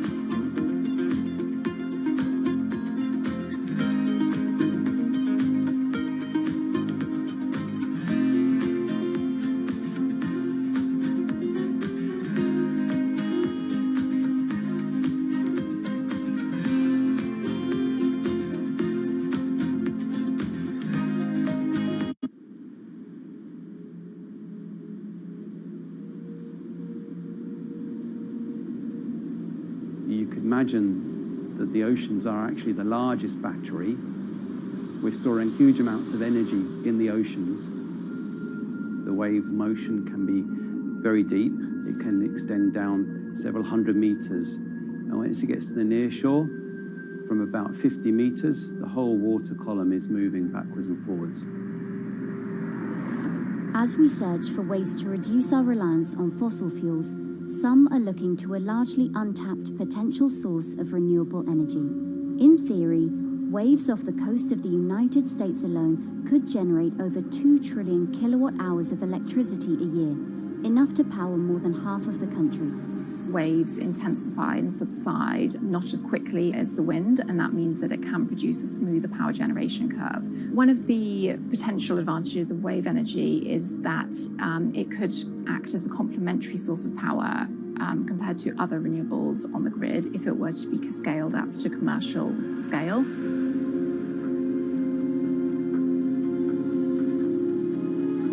For decades, engineers have been trying to convert wave energy into electricity, but a host of technological and financial challenges have complicated their efforts. In the years from around 2006 to 2015, there were a spate of bankruptcies in the sector, and this was largely because of a lack of kind of continuous proven projects out at sea with reliable electricity generation. Since then, companies have been trying to develop the technologies at a steadier pace and with a smaller cash burn. But the same questions remain. Can companies develop devices and technologies that actually work? Is wave energy just a novelty or something that can become a major renewable energy source?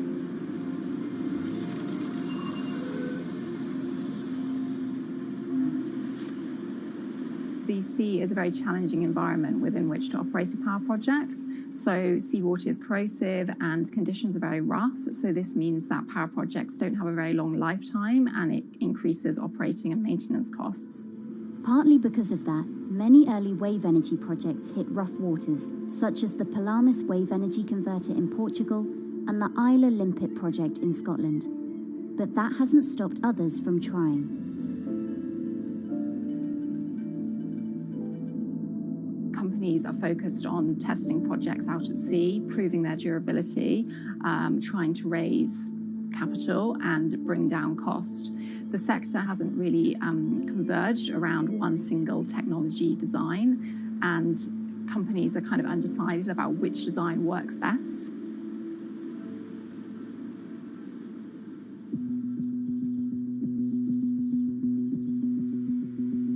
Finland-based AW Energy is a veteran in the sector. The first proof of concept of the company's device was made in the 90s after diver Rauno Koivusaari observed the strong back-and-forth movement of a hatch cover in a shipwreck in the Baltic Sea.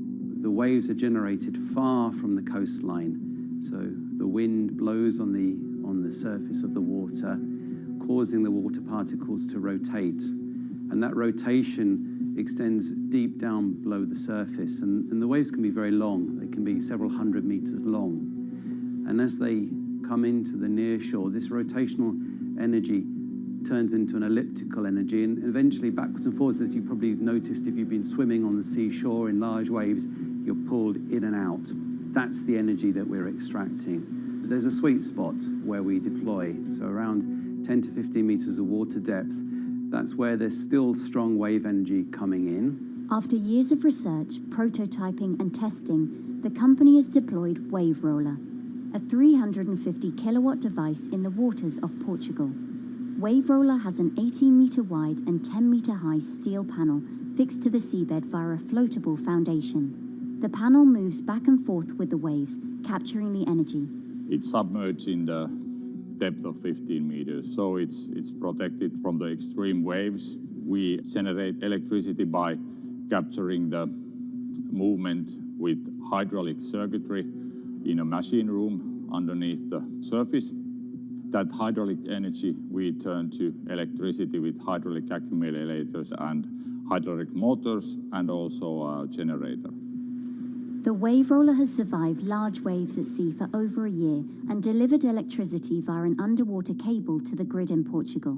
Meanwhile, the company has won a €2.5 million grant to work on an upgraded version of the Wave Roller, aiming to increase the electricity generation capacity to 1 megawatt. The upscaled device would have a bigger panel, 2 power takeoff units, and improved software to control the energy production. We have taken into use a wave prediction algorithm that kind of tells us what kind of waves are coming into our device. That gives us few seconds to prepare for capturing more energy, and the difference in that is significant. Our future plans are to deliver technology around the world. So I'm hoping we can be working on delivering technology to projects in Asia and also in the American continent as well.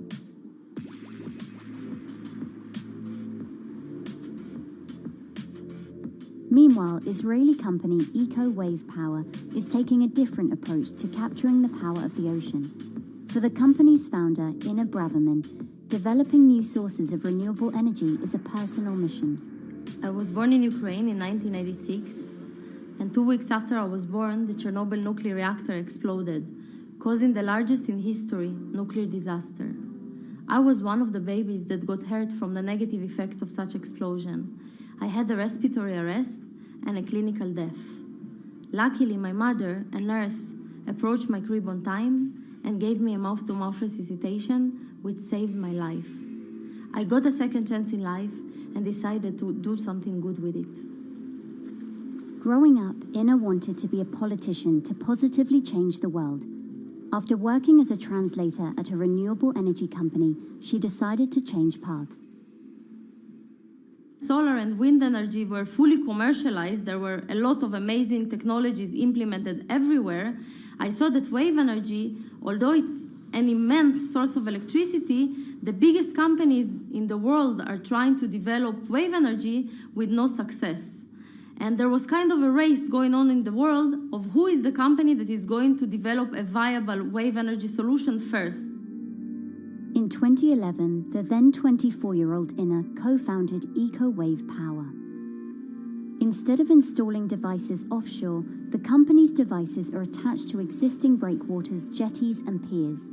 Our technology is very cost efficient, especially in comparison to the offshore technologies, because we don't need any ships, divers, underwater mooring or cables. We install on existing man-made structures, and all our expensive equipment, the generator, the hydraulic conversion unit, the automation, is located on land just like a regular power station. This is the EcoWave Power conversion unit that has been operating in Jaffa Port since 2014 until 2020. Here you can see how the technology works. Basically, the floaters are going up and down and pushing the hydro cylinders, which transmit biodegradable fluid into land-located accumulators. A pressure is being built. The higher the waves, the higher the pressure, which is used to turn the hydro motor, which is turning the generators. The whole system is controlled by a smart automation system, which you can see right here. And in case of upcoming storms, the system automatically raises the floater above the water level and keeps them in the upward position until the storm passes. The company has been operating a 100-kilowatt grid-connected device in Gibraltar since 2016, which is enough to power 100 households. Currently, Inna and her team are working on another 100-kilowatt project at the port of Jaffa in Tel Aviv. The project will be also the first time in the history of Israel that wave energy will officially connect to the electrical grid. And our goal going forward is to expand it to all suitable breakwaters in the city of Tel Aviv and to supply a significant part of the city's electricity needs. Today, engineers and entrepreneurs are still trying to crack wave energy. Globally, only a few hundred kilowatts of wave energy are deployed, compared with gigawatts of offshore wind. But the field has come a long way in recent years, and with the right engineering solutions, this new power source could eventually become competitive with more mature renewables like solar and wind. I would have a lot more confidence in the success of wave energy companies today as opposed to like 20 years ago. But in the next few years, or maybe the next couple of decades, it will be more likely to be used in remote locations like islands that are otherwise dependent on expensive diesel power, or out at sea on gas decommissioning rigs, or for powering underwater autonomous vehicles. So definitely, wave energy can compete with other renewable energy sources, but I personally believe that this is not a competition. In order to have a 100% renewable energy friendly world, we need all renewable energy sources to work together.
Who are all these people from?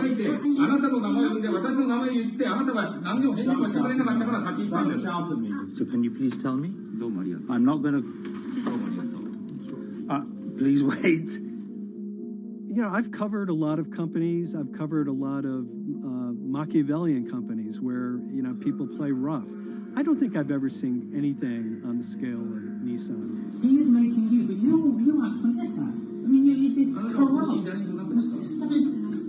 One of the most dramatic elements was Ravinder Passi's home being raided by court officials in Yokohama. You scared my wife. You scared my children. I worked in this for 16 years. So Rav Passi's journey into the darkest recesses of the Japanese corporate world started when he was the general counsel, the highest corporate lawyer position in the company. In the past few minutes, Nissan has revealed that its chairman has been arrested after allegations of serious misconduct. He was tasked with investigating Carlos Ghosn. And he was told, conduct an internal investigation and get to the heart of the matter. And then along the way, he started to notice serious conflicts of interest. He is one of the few people who knows an extreme amount of detail regarding the alleged crimes by Carlos Ghosn, and he's now ready to tell his own story on the record about some of the events that happened.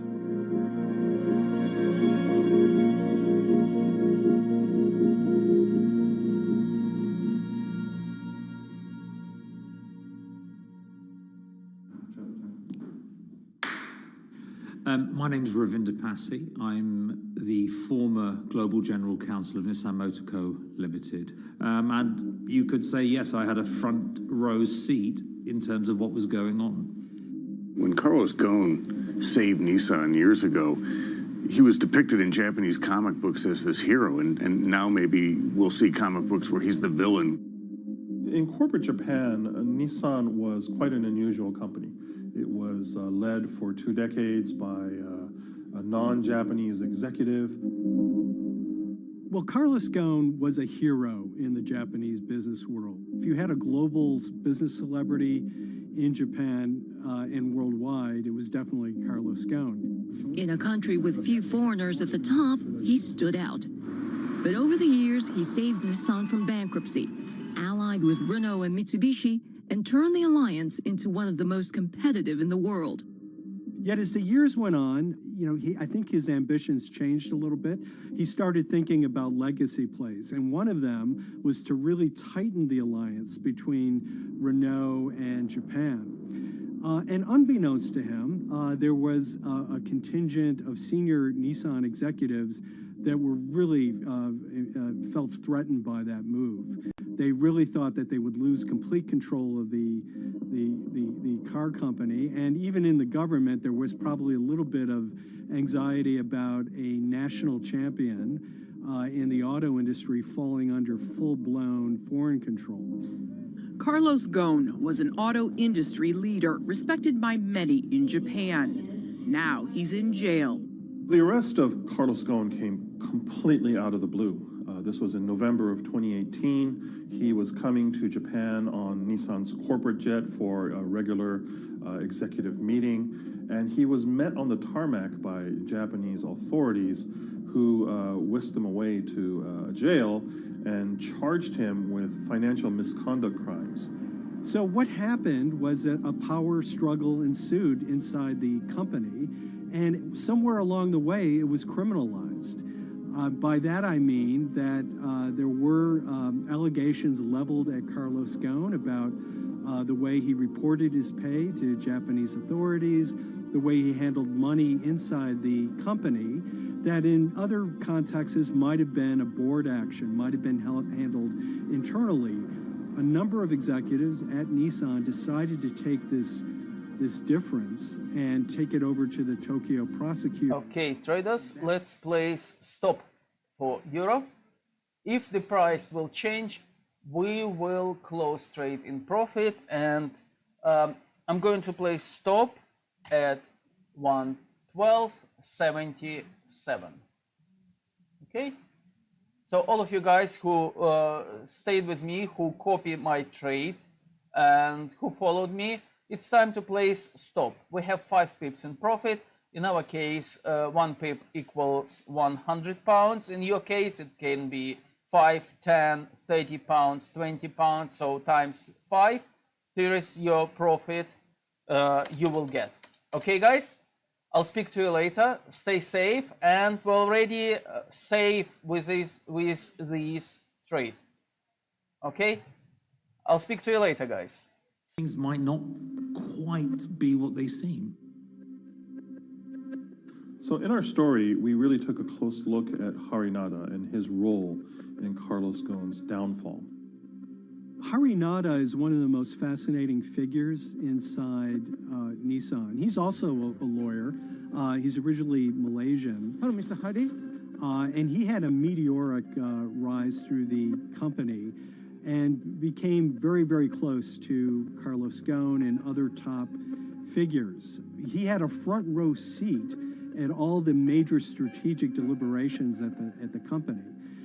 And when he discovered that Carlos Ghosn, as his final legacy play, was going to tighten the relationship between Renault and Nissan, he made a decision to go against Carlos Ghosn.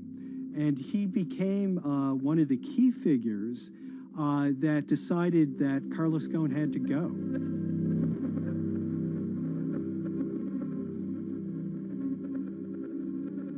Harinada was somebody who actually recruited me into the company, so I have a long-standing relationship with him, or did have a long-standing relationship with him.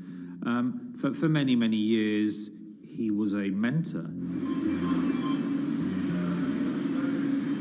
I had doubts about the credibility of the process right at the start. Harinada had a plea deal with the Tokyo prosecutors.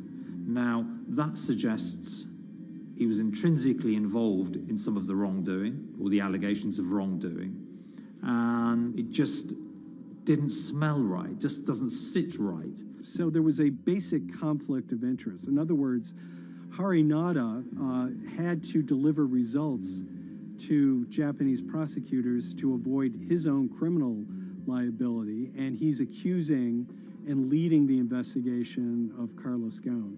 Some of the people who had been involved in the original alleged crimes were also looking into the affairs themselves. Ravinder Pasi began pointing out some of these conflict of interest issues. And the reason for that is essentially his concern was for the company. If the company's own investigation into itself was compromised, that could lead to a very weak position in various lawsuits that it was dealing with across the world. I had discussions with Harry, discussions with the statutory auditors about these conflicts, discussions with HR about some of these conflicts, because at that point, we reported into him. You know, at the time, everything was quite, as you can imagine, it was, we've got to do this, we've got to do that, we've got to move fast. But when you step back and look at some of these things, you just think, my God, what was going on here? Because me, members of my team, were being placed in immediate danger.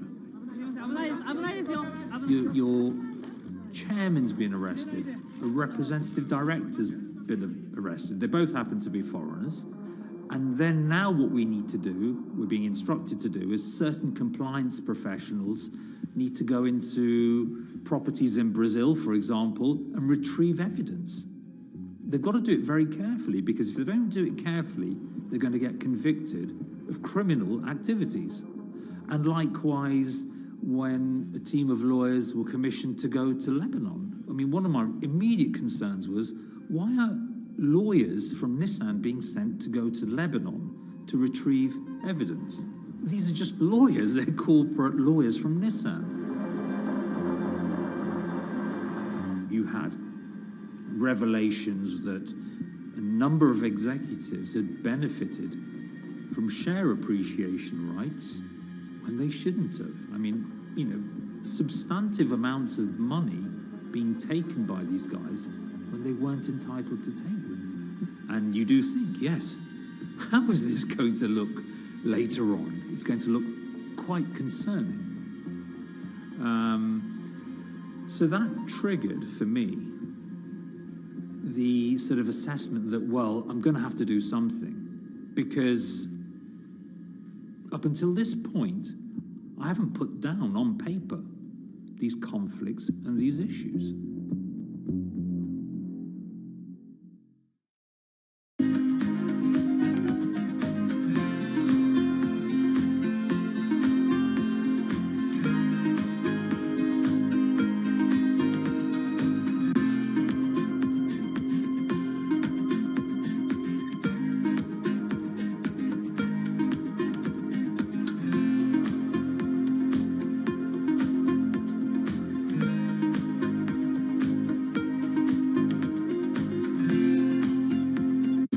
So Rob Posse makes a fateful move. He writes this letter to the board listing every suspicion he has in great detail, backed up by evidence, backed up by memos of why this internal investigation had serious problems. He sends the letter to the board and it's crickets. He doesn't hear much of anything. Nothing happened thereafter. Nothing at all. Just like it just gone into a black box.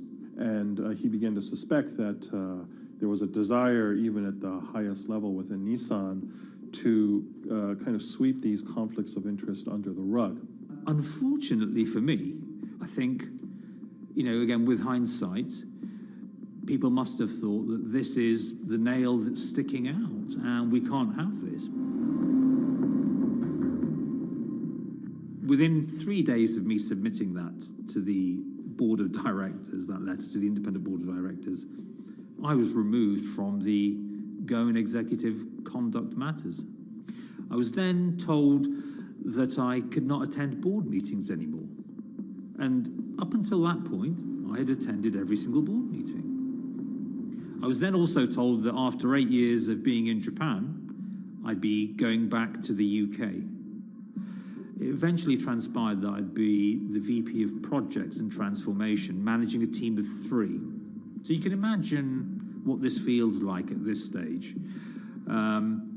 Almost an arbitrary removal from Japan, where I've lived for 8 years, had 3 children there, my family has grown up, and we've been settled there, having a few months earlier been promoted to vice president at a global level, to being almost demoted. So Posse was essentially being reassigned to get him as far away from the internal investigation as possible, and also to a certain extent in retaliation to some of the issues that he brought up regarding the internal investigation and Harinada. What happened to Rob Posse can be seen as a series of corporate humiliations. I mean, first of all, his immediate responsibilities were taken away from him. Eventually, he lost, the coveted general counsel title. But it didn't stop there. Toward the end of his stay in Japan, Rob and his wife were convinced that they were being followed. During that period, I'd noticed that whilst driving my car, I'd have other cars following me. First time I noticed this was around mid-March, and I was driving, I can't remember where I was going, but this grey van, small van, just literally started following me. And I noticed that there was somebody in the car taking pictures. And lo and behold, we were absolutely being followed either by people on foot or other individuals, 2 or 3, normally 2 burly men in a car, different cars at different times, following us around. They were following the family as well. And, given I'd seen the Nissan security department behave in a very, very egregious manner with others in terms of following and surveilling, I was very concerned as to what they were doing and who they were giving this information to. Because if they're giving this information to the authorities, you do think, why? what's going on here? I mean, this is just not normal behavior. And this all culminated in a rather dramatic event in the middle of 2020. Who are you people? Where Nissan had hired a legal team and had obtained an unusual court order from the district court in Yokohama to basically do a search of his home and seizure of his corporate laptop and phone and other documents. If you don't let us in now, we have to break this key. So it's a pretty extreme way to treat someone who had spent 16 years at the company. These people have all come in. We don't really know who they are, apart from the fact that I've been shown a badge that says the Yokohama court. And they're here to recover a laptop and a mobile phone. It was even more weird because I'd highlighted to the directors that certain Nissan executives were trying to recover this laptop and this phone whilst I was still in Japan. And I was very concerned because it had evidence on there that related to misconduct matters and other forms of inappropriate conduct. It was just another form of intimidation, another form of harassment, forcing me almost to leave the company and the country. Because once they'd retained and obtained these items, we were still followed, which, again, I just couldn't understand. What is the point of doing that? This isn't a car company. This is not the KGB.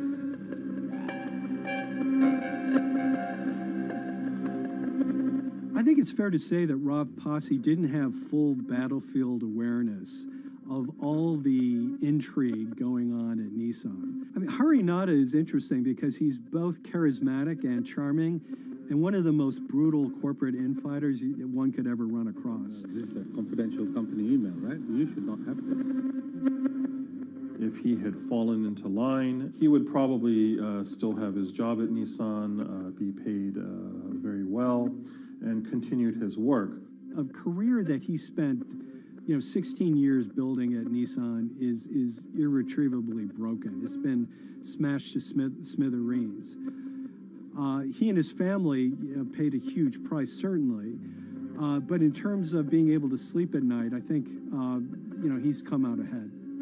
I highlighted issues to the highest levels of the company so that they could be dealt with appropriately by those in charge. There was no response to those, and there was retaliation against me.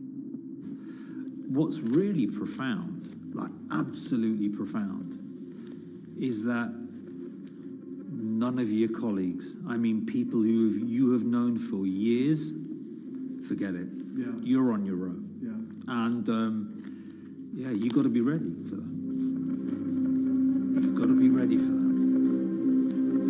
If you take it on anyway.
This is the awful truth.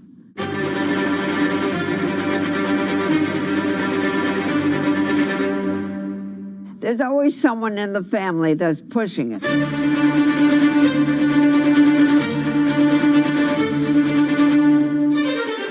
This lady does not deserve to be taken advantage of, especially at your age with your own grandchild. Yeah. My grandma is having to sue them. I'm testifying against them. Nobody's talking. They're one floor below right now. I get afraid to go on the elevator. It's sad that it had to devolve to this. It's like a soap opera to me. It's a very sad thing. It's a family feud. A family feud. Here's a family that, on paper, you would think has the wealth that so many people seek, yet at the end of the day, it seemed to sort of rip everybody apart.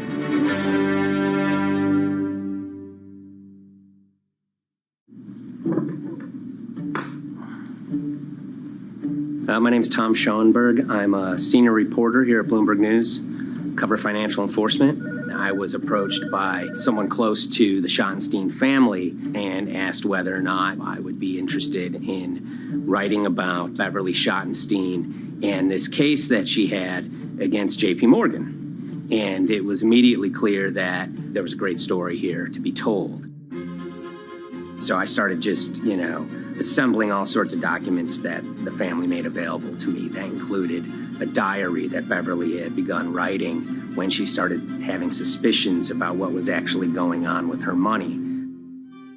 Beverly obtained her wealth from the Schottenstein kind of retail empire that has at times included Big Lots, Value City, American Eagle Outfitters, DSW Shoes. Beverly's husband died, and at which point they sold off their portion of the company, bringing them an enormous amount of wealth at around 1990. Estimates of her wealth were around $90 million. She, for many years, had that pool of money being managed by outside advisors. Her grandsons in the late 2000s had both graduated and were becoming financial advisors. She gave them a little bit to work with, and over time, her grandson, Evan, became the trustee of her entire estate. Managing sort of family money is not a conflict. In fact, some ways in wealth management, it's kind of how you get your start. It's kind of the seed that you need to sort of get going in the business. But Beverly started having suspicions that something was wrong probably in around 2016. Well, there were suspicious things, but taken separately without everyone talking about their own experiences, it was hard to really put it together. She had written a check to her caretaker, Dawn, that bounced. So she went down to her local Chase branch to sort of find out what was going on. She wasn't getting paper statements in the mail, so she asked them to print out a number of her statements having to do with her checking account and her credit card account. So we went to the bank and asked for the statements. And she got a whole year and going through all of them, page by page by page. And it was there she saw all sorts of charges that she said she didn't authorize or didn't know about. I was becoming very, very suspicious. I was starting to look in the money part, and that's what bothered me more when I saw that money was going, and I was not a big spender. Around the same time, Dawn, she starts noticing Beverly's son, who lived in the condominium below her, came up with Evan with a shredder and started grabbing papers in her office area, including some with JP Morgan letterhead, and just started sitting at the kitchen table just shredding documents over and over. Yeah, they came in one morning. They used to do it in the back. Through the back door, and they brought the shredder inside. And then they went in the drawers in the office and took out all the papers, and they started doing it. I was very suspicious because I know you don't go around and destroying papers. Beverly said that they had done this many times before. That's when she said to me, Dawn, I'm going to write my feelings in this black book. Diary. And it's a diary, and she started writing. Each day she would write a little at a time. Around the holidays of 2018, a package had arrived, a FedEx package, and in it were materials about a venture capital fund based out of the Cayman Islands. Dawn and some other family members take a look at this, and they see that Beverly is signed up for this fund to the tune of $5 million over the course of several years. And that was really the beginning of it. That was sort of the tip of the iceberg when it became obvious that something was going on, that my grandmother really wasn't aware of this fund. You know, Beverly started to panic. She got really upset and called, JP Morgan's headquarters in New York and asked for Jamie Dimon. She said she was told someone would call her back, but she says that never happened. She wrote a letter to Evan and Avi, and in there she laid out a number of things that were concerning her: unauthorized trading, the checking account.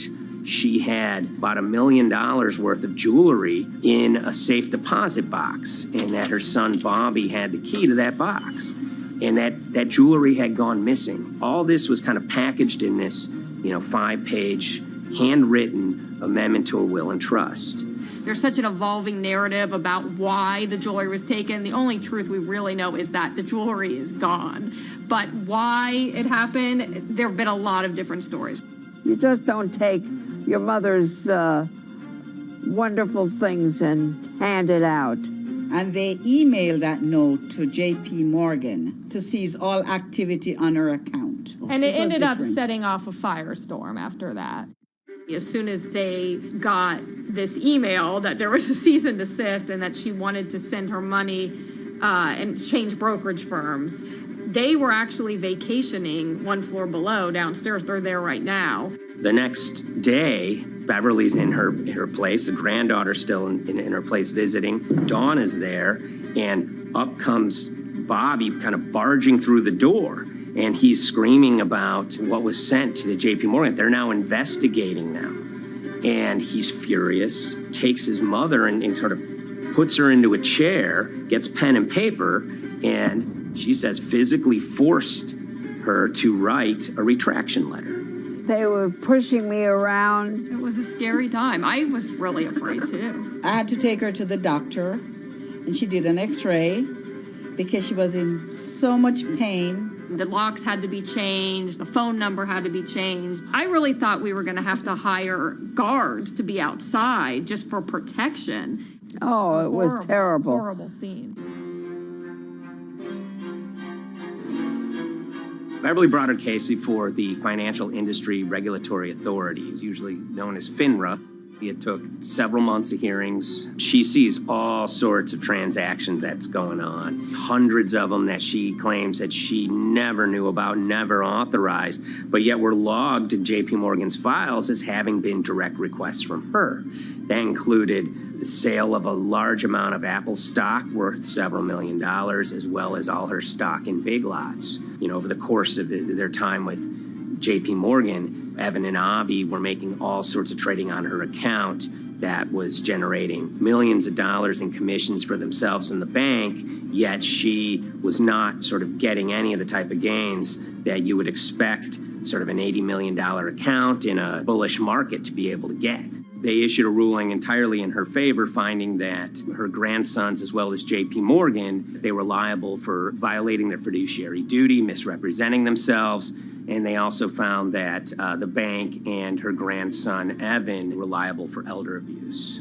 Evan and Avi, they were fired from JP Morgan. They issued an award of about $19 million. I reached out for comment, and JP Morgan emphasized that Evan and Avi were no longer with the firm and that their actions do not represent the sort of values of the bank. I reached out to Evan and Avi, heard back from their lawyer saying that, they disagree with the law and the facts that FINRA kind of used to decide the case against them and are seeing if they can have it withdrawn. Her son, Bobby, wrote her a letter, said his sons weren't criminals, and he also admits to taking her jewelry. And he says he needed it to pay off some bad business debts he had. They never once came up to say, I'm sorry. If there had been an apology and some acceptance, and asking for forgiveness from my grandmother, I don't think we'd be in the position that we are now. Since the piece came out, we've received dozens of messages from people, many of whom are telling their own sort of personal tales of, kind of financial advisors gone bad, or family members who got control of an estate and abused, those within. It seems that it's really resonated with a lot of people. I keep, hearing a lot of feedback about Beverly and how, a lot of people feel she did the right thing. You're never too old to stand up for yourself and try to right an injustice. She was adamant that she wanted to stand up for herself, but at the end of the day, they did wrong. It's a painful life lesson. Beverly taught them that you don't mess with grandma.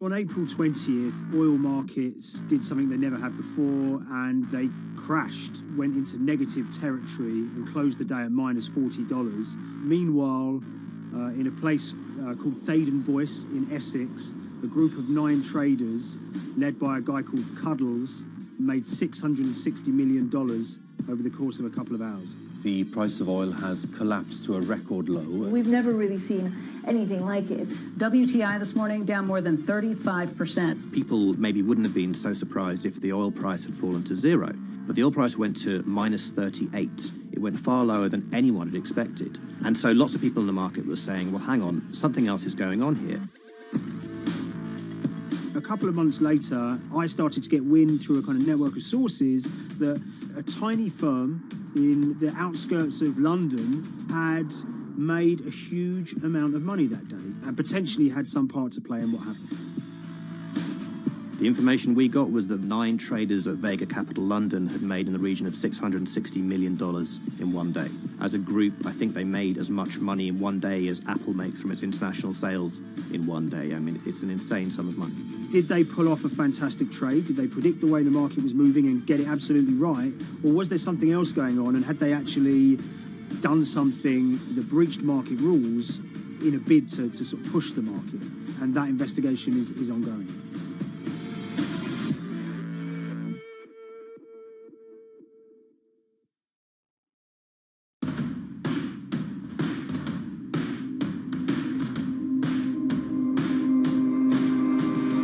So Paul Commons is Cuddles.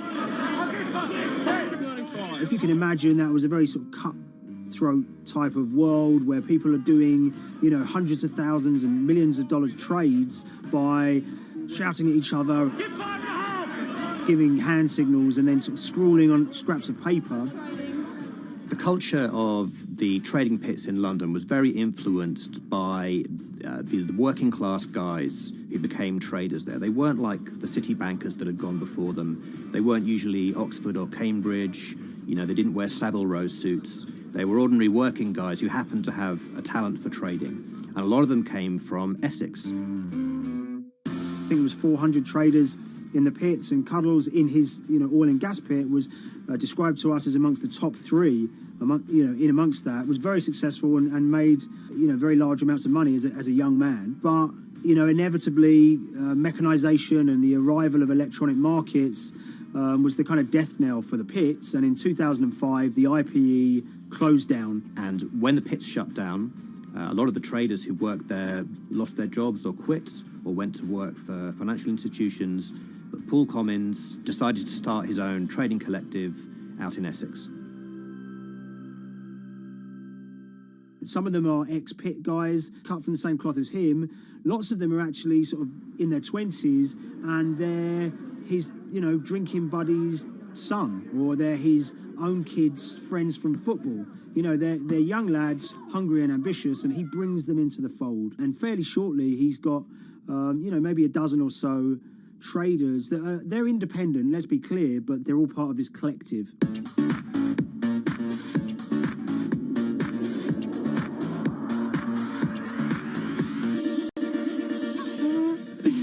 Yeah, I'll let Liam deal with Essex. I am from Essex, so I feel like I'm free to, you know, to get into this. Sweet, as they say. If you were to ask someone in Britain how they would imagine a kind of Essex person, they would see someone who's maybe slightly flamboyant, with a sort of Cockney accent, a sort of Guy Ritchie-style accent. You know, not afraid to splash the cash, but it's probably pretty bright and has done well for themselves. Don't even make sense, does it? But, you know, these guys, they drove around very nice Rolls Royces and Bentleys. They went to places like Marbella on holiday. Thaden Boyce is a very wealthy place. You have to have considerable income to be able to afford to live in that village. It's a really nice place to live, and it's 20 minutes tube ride away from the city. Earlier in the summer, we have this lead, which is that there's this tiny firm called Vega Capital London, and they were the biggest winners from the biggest oil crash in history.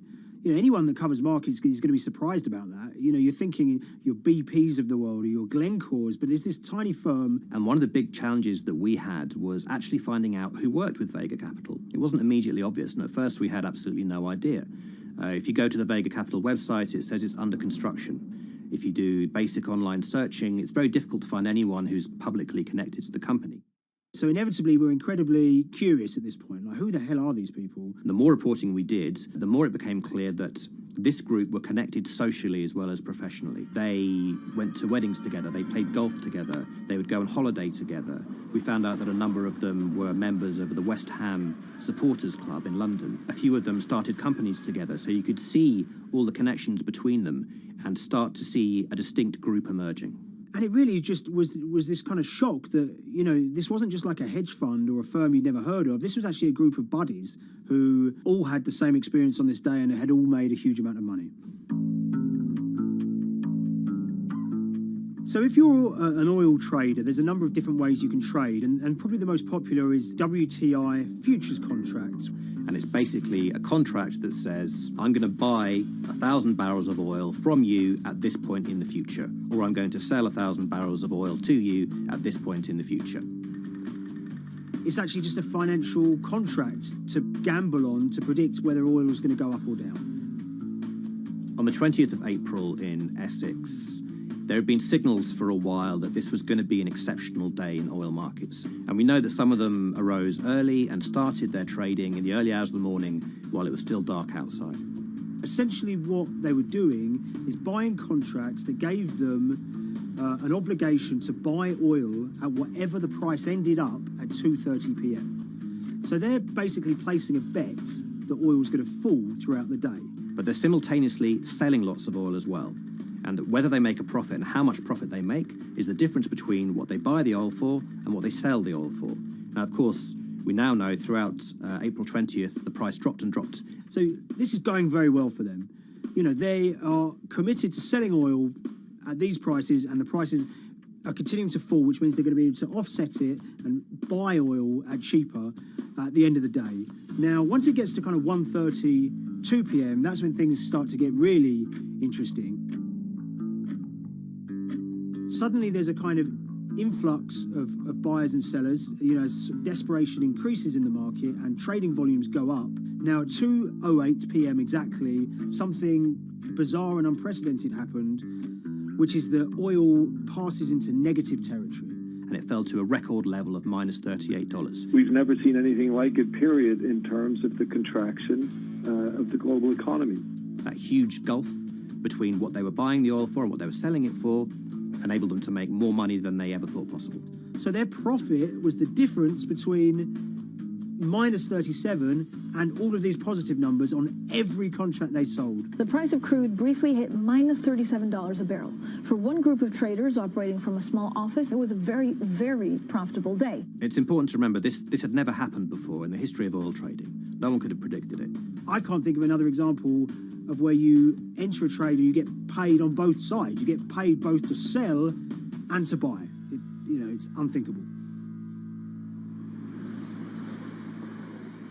One thing we know about the Cuddles Trading Arcade is that they were very comfortable taking large risks. And, you have to be clear, this was a large risk.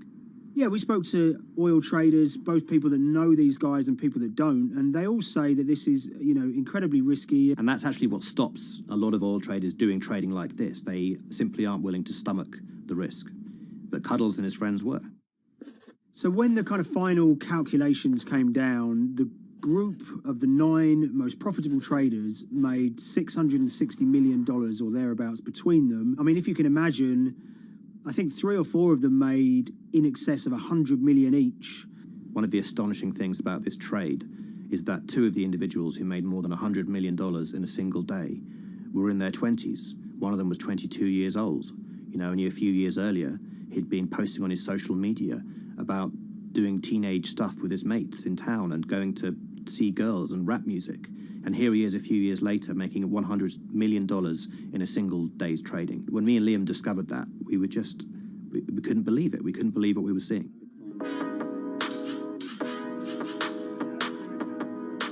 Oil trading is a zero-sum game. Anytime you're making money as an oil trader, someone else is losing it. Amongst the biggest losers were the investors in this Chinese fund, Crude Oil Treasure Fund. There were thousands of them, and they lost everything. Lots of people had put their savings into oil funds. They lost money that day. Big banks and brokers who sort of stand in the middle of trading parties, they lost money that day. And another interesting thing is that oil-producing countries like Kuwait or Canada, they sell oil as an average of the WTI closing price over the preceding month. So the fact that one of those numbers in that average was minus 37 meant, if you can imagine, countries like Saudi Arabia and Kuwait potentially lost a couple of dollars on every single barrel of oil they sold that month. Vega Capital's traders made such an extraordinary sum of money that it was inevitable there would be some scrutiny of what they did. But it wasn't just the sums of money they made.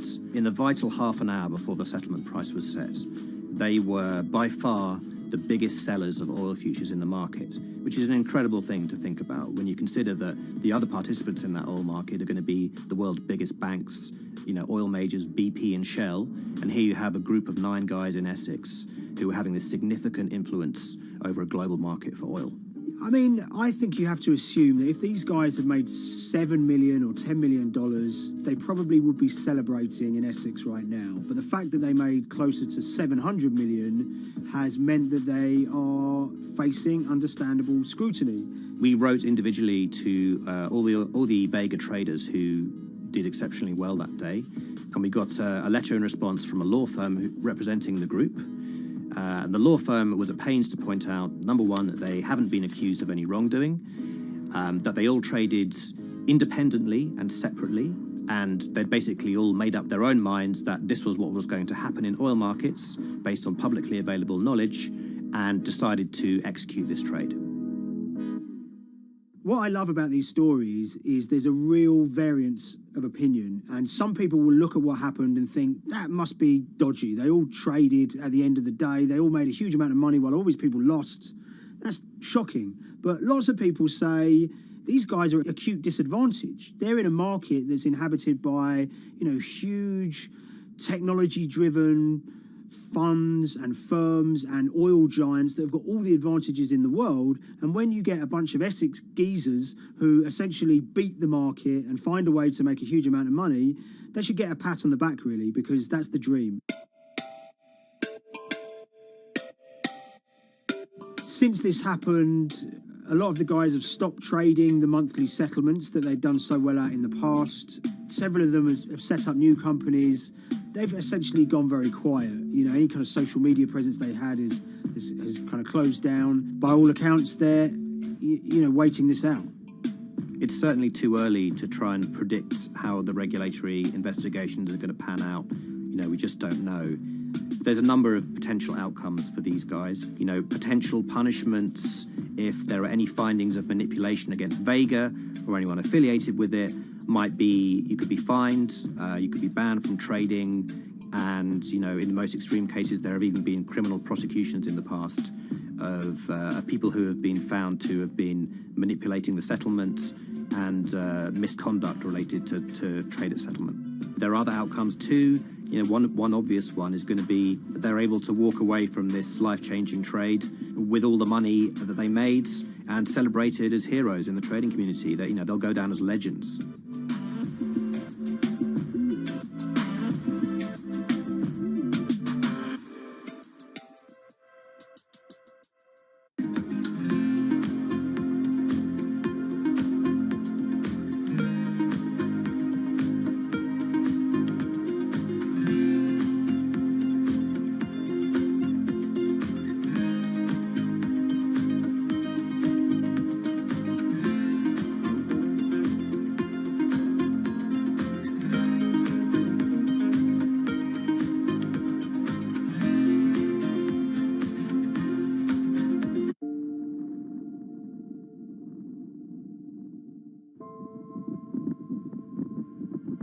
It's very important, given the nature of the climate crisis right now, for the general public to have an understanding of what progress is or is not actually happening. And I think many readers right now, they'll see these hundreds and hundreds of companies making these big, bold climate claims.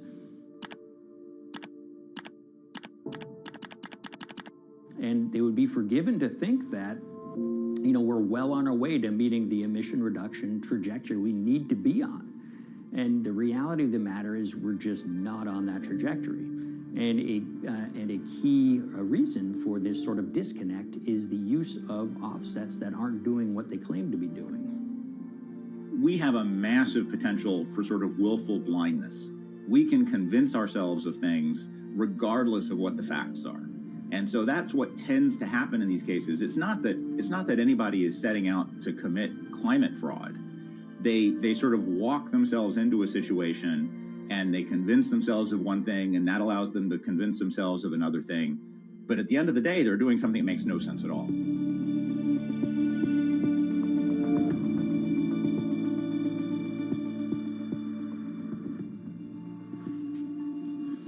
My name is Ben Elgin. I wrote the story about how the billion-dollar market for carbon offsets is setting back the fight against climate change. So one of the challenges in reporting on carbon offsets and trying to figure out what's going on is really finding good experts who have been steeped in this marketplace and are willing to candidly talk about it. One of the best people for this is a fellow named Mark Trexler, and I've been talking to him for more than a decade. My name is Mark Trexler. I've worked in climate change for the last 30 years. I was actually hired by the World Resources Institute in Washington to work on the first carbon offset project in 1988.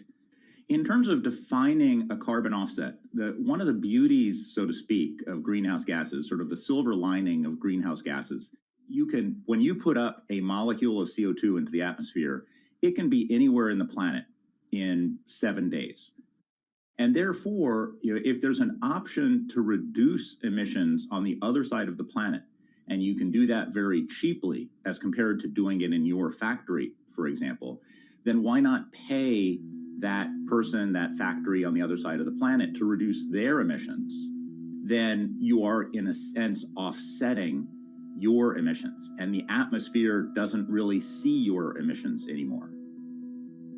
So carbon offsets have been around for quite some time, and they were actually key with these international climate agreements, such as the Kyoto Protocol, which mandated the wealthiest countries reduce their greenhouse gas emissions. The treaty was signed on the 11th of December, 1997. Decided. The business community in general saw carbon offsets as a huge opportunity to comply with whatever policies and measures might be coming down the pike on climate change much more cost effectively. We've seen a huge surge in companies making big proclamations about how they're going carbon neutral or zeroing out all of their carbon emissions. We're going to reduce our carbon footprint to net zero. Unilever is committing to net zero emissions. We can achieve a net zero emissions world. we began looking at these corporate claims of dramatically reduced emissions, and we noticed so many of these companies were using carbon offsets to achieve these aims. And as we began to look at the carbon offset projects themselves, what we found is that the environmental benefits claimed by these companies are not actually what they seem to be.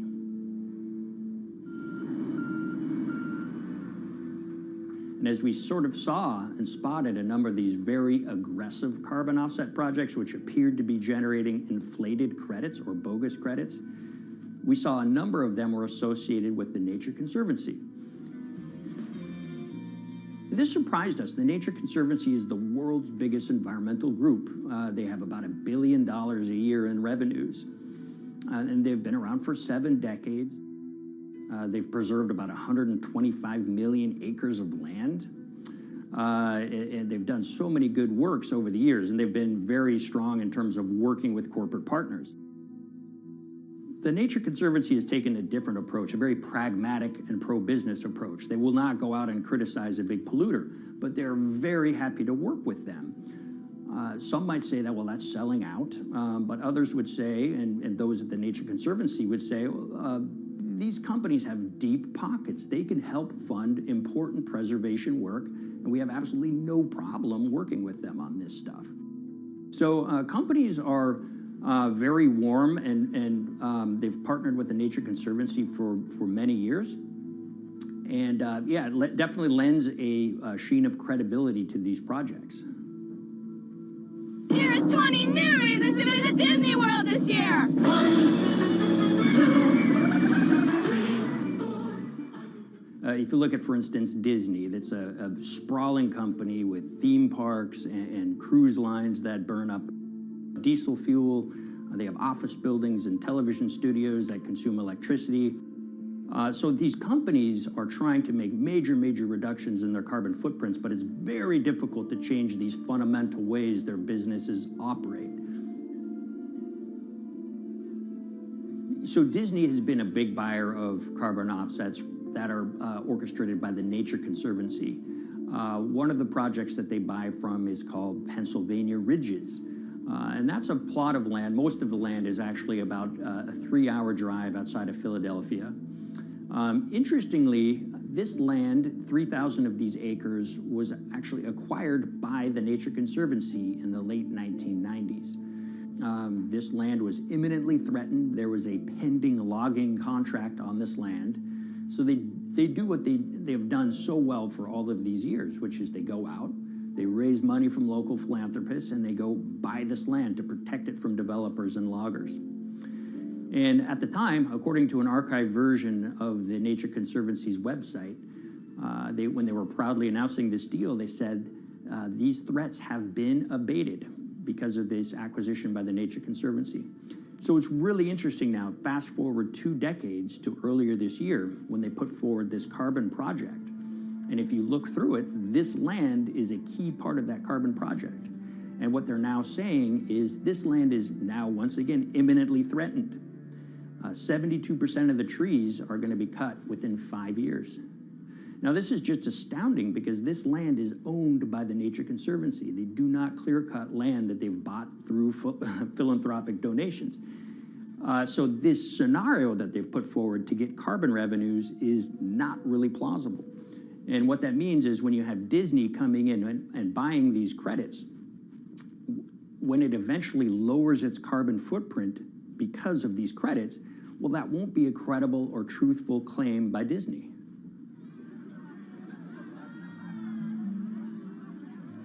So this is an organization that truly understands the threat of the issue of climate change and is wanting to do its part to address this. However, in this situation, it just appears their drive, which they've had for decades, to increase the amount of revenues that it can use for land preservation work. Nature Conservancy and many others see that the carbon credits as a pot of money that they can tap into to further their own benevolent aims. But unfortunately, what this has resulted in is claims of climate progress that just aren't really happening. So the Nature Conservancy defends vigorously these deals, and they and others will say, look, our projects are just following the rules that these registries set up. So some would also put some of the blame on the registries themselves because they're setting up the rules which allow these vapid projects to get up and sold.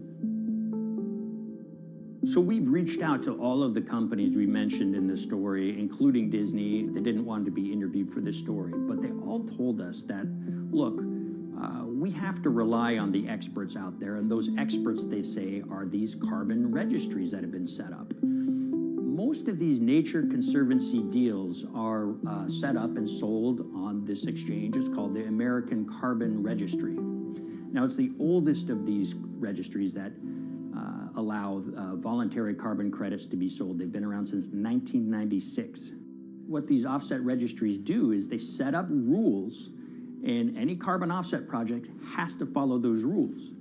But there's this tension that's always there. If the rules are too strict, then it's going to be very hard for carbon offset projects to get up and running. So there's this balance going on where the registries want rules that attract projects, but they don't want it to be so strict where it will disincentivize projects from getting listed. One of the challenges with designing carbon offset systems is that there are normally two people at the table. You have buyers and you have sellers. And to some extent, you have policymakers, but you know, the buyers and the sellers are really the ones with the expertise, with the incentive to really participate hard, make a lot of things happen. And the challenge there is that both of them sort of want the same thing, or they're both happy with the same thing. They're happy with low-cost offsets and a lot of them, because that works for their business model. You end up, though, with nobody really representing the atmosphere, so to speak. Nobody's really representing the climate in those discussions. And so the policies end up biasing the whole system. And you end up in sort of a race to the bottom. And that's what we've seen happen. You know, when it comes specifically to the topic of carbon offsets, you know, I am a fan of carbon offsets in the sense that they can help mitigate climate change. They absolutely can. But, you know, if we're not going to do it correctly in a way that actually does help mitigate climate change, then it's nothing but a distraction. And, you know, after 30 years, you have to start wondering, is it really just a distraction? And that's really unfortunate, but that's where we are. Ultimately, what needs to happen is systemic change. You know, we're sort of nibbling around the edges with some of these different things. We need to change how we produce energy. We need to change how we transport ourselves. We need to change what and how we eat. You know, we need systemic change associated with transitioning to a low carbon economy. A lot of what we're doing today is not promoting systemic change. It's sort of trying to stick your thumb in the dike to preserve the current system. And at the end of the day, that can't really work.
The Hyperloop.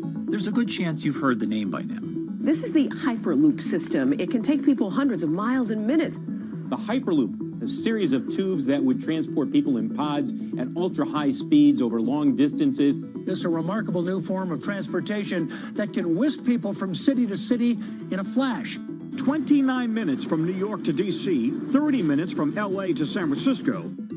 For years, we've been seeing these futuristic, utopian renderings of some cross between a spaceship and a monorail.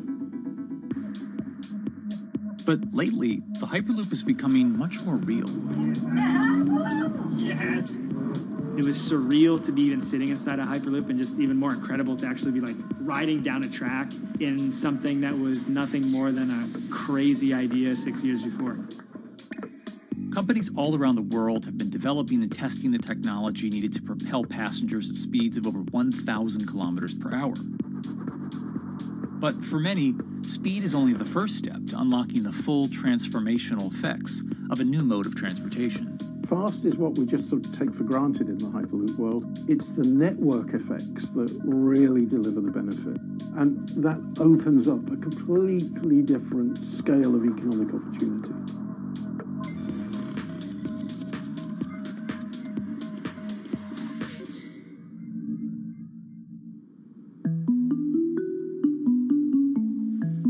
We've got planes, trains, automobiles, and boats for getting around Earth. But what if there was a fifth mode? And I have a name for it, which is called the Hyperloop. The Hyperloop? Hyperloop, yeah. In 2013, while riding high on the growing success of Tesla and SpaceX, entrepreneur Elon Musk released a white paper outlining the basic framework of the technology he called Hyperloop. The basic idea goes a little something like this. A tube reduces the air pressure to a near vacuum-like environment. A Hyperloop pod is then suspended in the tube, usually by magnetic levitation. The whole pod can then be propelled forward. Because there's no traditional friction sources like air resistance or rolling friction that would push back against the pod, the Hyperloop is able to move at incredibly high speeds and do so fairly efficiently. Despite its futuristic name, however, the general concept behind Hyperloop is actually pretty old. In fact, New York City's first attempt at an underground public transit system in the 1870s was based on a similar principle. The pneumatic transit system was short-lived, however, only stretching one block and topping out at a rather leisurely 10 miles per hour. While Elon would make some 21st century improvements to this concept and bestow a very 21st century name, he wouldn't end up pursuing the technology itself, instead electing to focus his efforts on something a little bit deeper, literally digging the requisite tunnels via his boring company. It would take another billionaire industrialist who dabbles in spaceflight. No, wait, not that one. Yeah, that's the one. After Richard Branson would make a large investment in the company Hyperloop One, it would be renamed to Virgin Hyperloop. What we've always been trying to do as a company is show that this technology could work, that it could be made safe, and that ultimately it's something that's happening in the next couple of years, not the next 20 years. Josh Geigel is the co-founder and CEO of Virgin Hyperloop. In a familiar tech startup story, he's seen the project go from a garage to a large-scale testing facility outside of Las Vegas. So we started building the first kind of Hyperloop system in 2016. We've done a lot of work, about 500 tests that we've done on that over the last 5 years. And what we realized that we need to do is take that technology, show that it can be commercial, so drive the cost down, improve the efficiency, improve the performance. But the key thing is actually making it approachable and safe for individuals. In order to do that, Josh, along with Virgin's head of passenger experience, Sarah Lucian, bravely volunteered to take the inaugural ride. What her and I were realizing is we're the first two people sitting in a Hyperloop. The only type of people that have gone through this environment are in spacesuits, and there we are in just normal clothes because of the system, the safety of what we've designed. 3, 2, 1, launch. And then once we started going, you felt a bit of acceleration. We accelerated a little bit harder than we would in commercial. It'd be like a sports car. Yes. We got up to about 108 miles an hour on that test. And it's a short run. It's about 500 yards or so. And came to a stop. The test, lasting only about 20 seconds and covering only a quarter of a mile at just over 100 miles per hour, is a long way away from a true functioning Hyperloop. But as for optics, it's a crucial step for the future of funding. The number one question we got from investors or from project proponents or just people in general was like, is a Hyperloop safe? And what better way to show something is safe than by actually getting people on it? But convincing investors and governments that would likely be fronting some of the construction costs for an unproven technology is no easy task.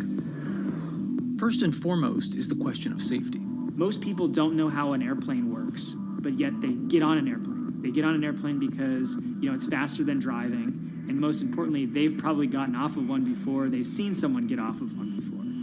And so what we set out to do was actually show that Hyperloop could be safe with two normal people, not astronauts, not adrenaline junkies or test pilots or anything like that. Two normal people getting on a Hyperloop, and then most importantly, those two people getting off. But beyond safety concerns, constructing Hyperloops will undoubtedly require a significant capital investment to the estimated tune of around $60 million per kilometer of track. So a track from San Francisco to Los Angeles, for example, is likely to come with a price tag over $10 billion. And before large governments are willing to come in and front those costs, investors who are funding Hyperloop development must accept it as a long-term mixture of technology and infrastructure investing. Investors that are used to short returns because you're developing apps or something to that effect, those aren't the investors that really get excited about Hyperloop. What you start to see is the people that are looking at platform technologies, right? So this idea that because the smartphone existed, Uber could exist, right? So who are like the Vanderbilts of this century? And that's the part where you're going to get a lot more no's than yeses.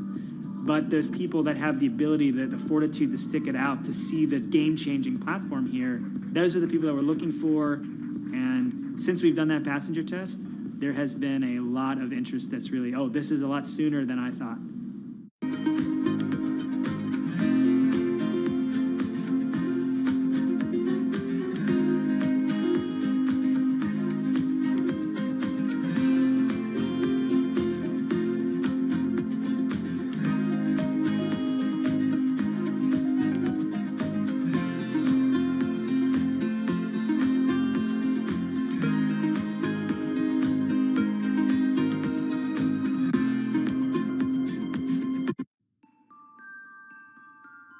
Envisioning the ripple effects of what Hyperloop could achieve, though, is fairly challenging at this stage of development.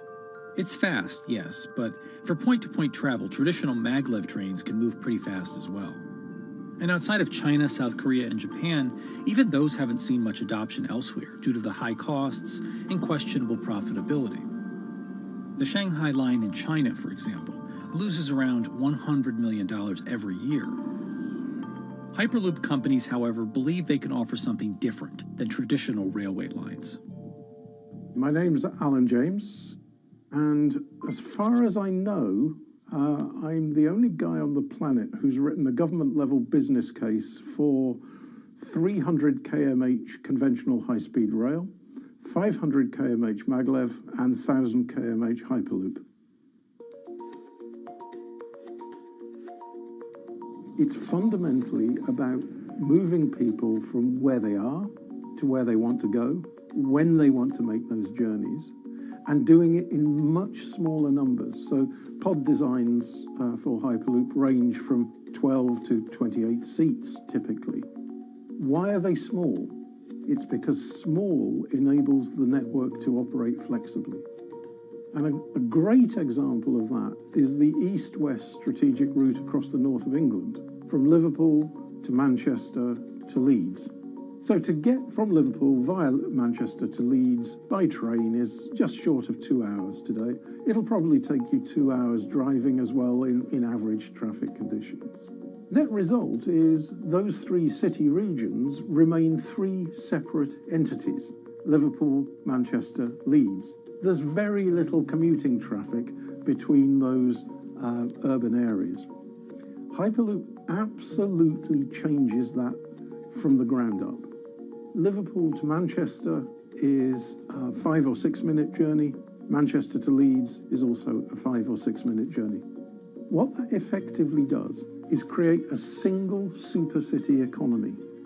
In this vision, the Hyperloop acts a little more like a highway, where pods have fixed destinations and don't need to stop along the way.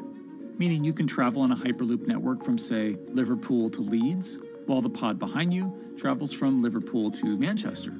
And if that metro Hyperloop network is connected to other networks from the same location, you could travel from Liverpool to Paris or Liverpool to Amsterdam, all without making a single stop.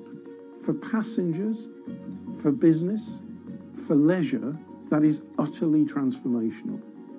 For high-value freight and logistics, it's equally transformational.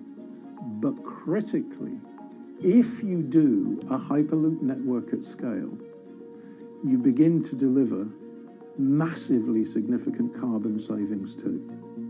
A multi-regional Hyperloop network could become a replacement for both short-haul passenger and cargo flights and traditional ground transportation, both of which are significant carbon producers.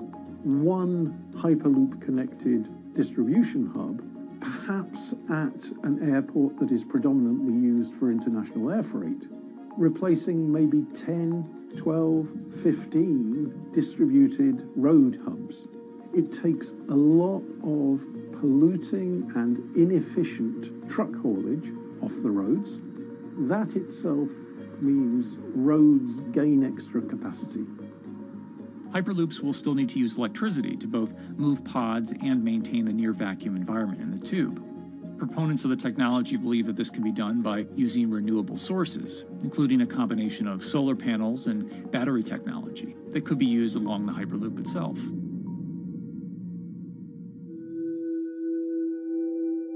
But even with all multipliers of time and carbon emission savings that a Hyperloop network may provide, the investment capital required to actually build such a network becomes even more economically and politically daunting. Committing doesn't mean spending billions on day one. Committing means, how do we phase it?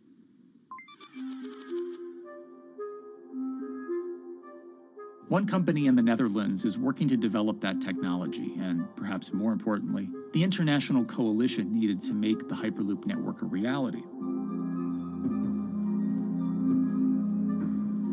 So we are here in Europe's first full-scale Hyperloop test facility, where we can already prove every conceptual technology of the Hyperloop. This is Tim Houter, a co-founder and CEO of Hart Hyperloop, headquartered in the city of Delft. And while this testing tube might not seem as large as others, inside is a key technology to create the on- and off-ramp type infrastructure of a Hyperloop network. That is, a lane switch.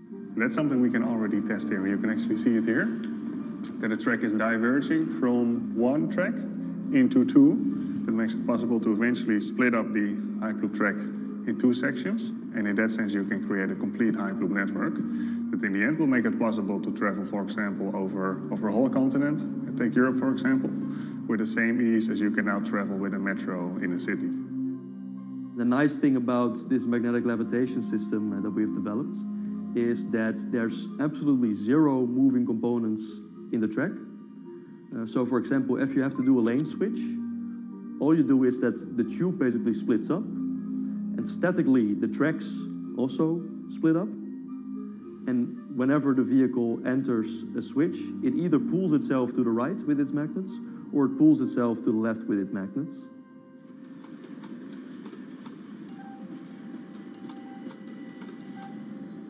Lane switching on traditional rail requires the physical movement of the rail. Even modern magnetic levitation tracks use lane switching techniques in order to transfer trains from one track to another. And this is a very crucial element, because this is the thing that limits the capacity and, in the end, the usefulness of the rail network. Because the moment that a track is switching, that means that at that moment you are creating an unsafe environment for the trains behind it. So you need a lot of space between trains. In a Hyperloop, because you have no moving components in the track, all the vehicles can be much closer to each other. You can achieve a very high frequency and basically have your vehicles moving and merging in and out of the network very much like a highway. For now, though, Hart's physical testing has been limited by the size of their tube. Because the test track is only 30 meters long, they haven't tested this lane switch at speeds greater than 20 kilometers per hour. However, the company is working to build a new test site where it plans to increase that testing speed to 300 kilometers per hour. We're now in a phase where we have proven most of the most important technologies in the test facilities that we already have. And we have also demonstrated the viability and the feasibility of a network. If you look at all the subsystems that it consists of, most of those are proven systems, already demonstrated in lab conditions. So we don't really believe that the technology itself is going to be the biggest challenge. Because for all Hyperloop companies out there, actually building a Hyperloop system requires more than just a good product. We're talking about the safety aspects, we're talking about integration into the environment, we're talking about the social aspects. Do people feel comfortable traveling in such a system? So it's about all these different aspects, and the complexity is really getting all the different stakeholders that are relevant and that do need to contribute to bring this to market, to get them all following the same roadmap.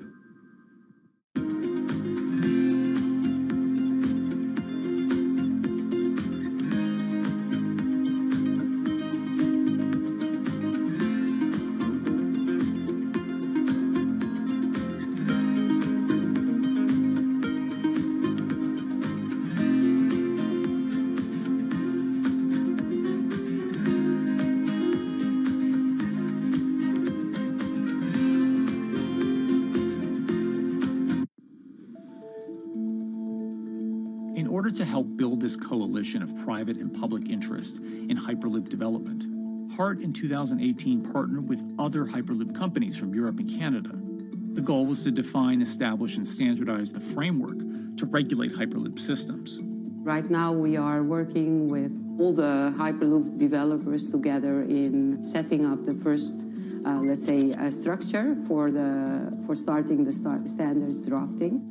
One of the most important goals for HART is interoperability, which is essentially making sure the different systems can communicate with each other. Interoperability is so important because what we want to achieve is actually have this seamless travel experience. So you don't want to end up, for example, going from Madrid to Paris and then switching because you need to use a different technology to get, for example, to Amsterdam. The idea being that as companies around Europe create the first commercial Hyperloop tracks between individual cities, one day those can all be connected to a larger network. Everyone that believes that Hyperloop is a future transport system also realizes that there is a need to have this network because that's where Hyperloop thrives. Hyperloop is such a huge project. It's definitely not something that you can do on your own or as a single company. So you need to do it with a lot of other companies. You need to have the governments. And I think in that sense, the biggest challenge that we've encountered is to really get all the required parties together to take the steps in development and in commercial implementation. HART's next plan is to build the European Hyperloop Center, an open testing facility which will include a 2.6-kilometer test track. And the company hopes to test travel speeds there at up to 700 kilometers per hour. Virgin Hyperloop is also racing to construct the first commercial Hyperloop route, with projects in various states of development in India, Saudi Arabia, and the United States. Recently, the company announced plans to build a Hyperloop certification center in West Virginia, which will include a 6-mile-long test track.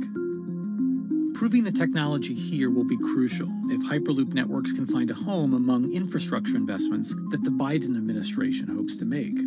The idea that there's multiple Hyperloop companies, I think, is a redeeming aspect in the business. People really want to see something happen, so having multiple people move forward is good for that. I was struck when Josh and Sarah rode the pod. 2 or 3 of the major outlets used the phrase, "We now have a new mode of transport." And although all of that technology had existed before those 2 human beings rode it, it was the moment at which those 2 human beings traveled that short distance down the tube that in popular imagination, Hyperloop became a mode of transport. The metaphor I use with my team is that, the Wright brothers were first, but none of us fly on Wright brothers airlines anymore.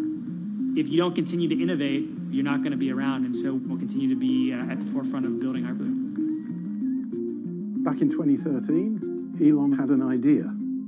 I think the difference now in 2021 is some brilliant engineers have spent real time grinding out the details. And I thoroughly expect the next 3 to 5 years to be decisive.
This week, how hydrogen can transform our energy usage.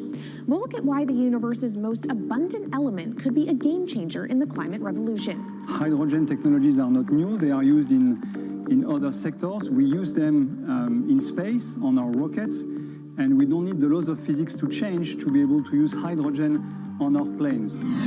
From iron ore to green hydrogen, one of Australia's richest men tells us about his pivot to sustainable energy. Let's take action. It's practical, it's implementable.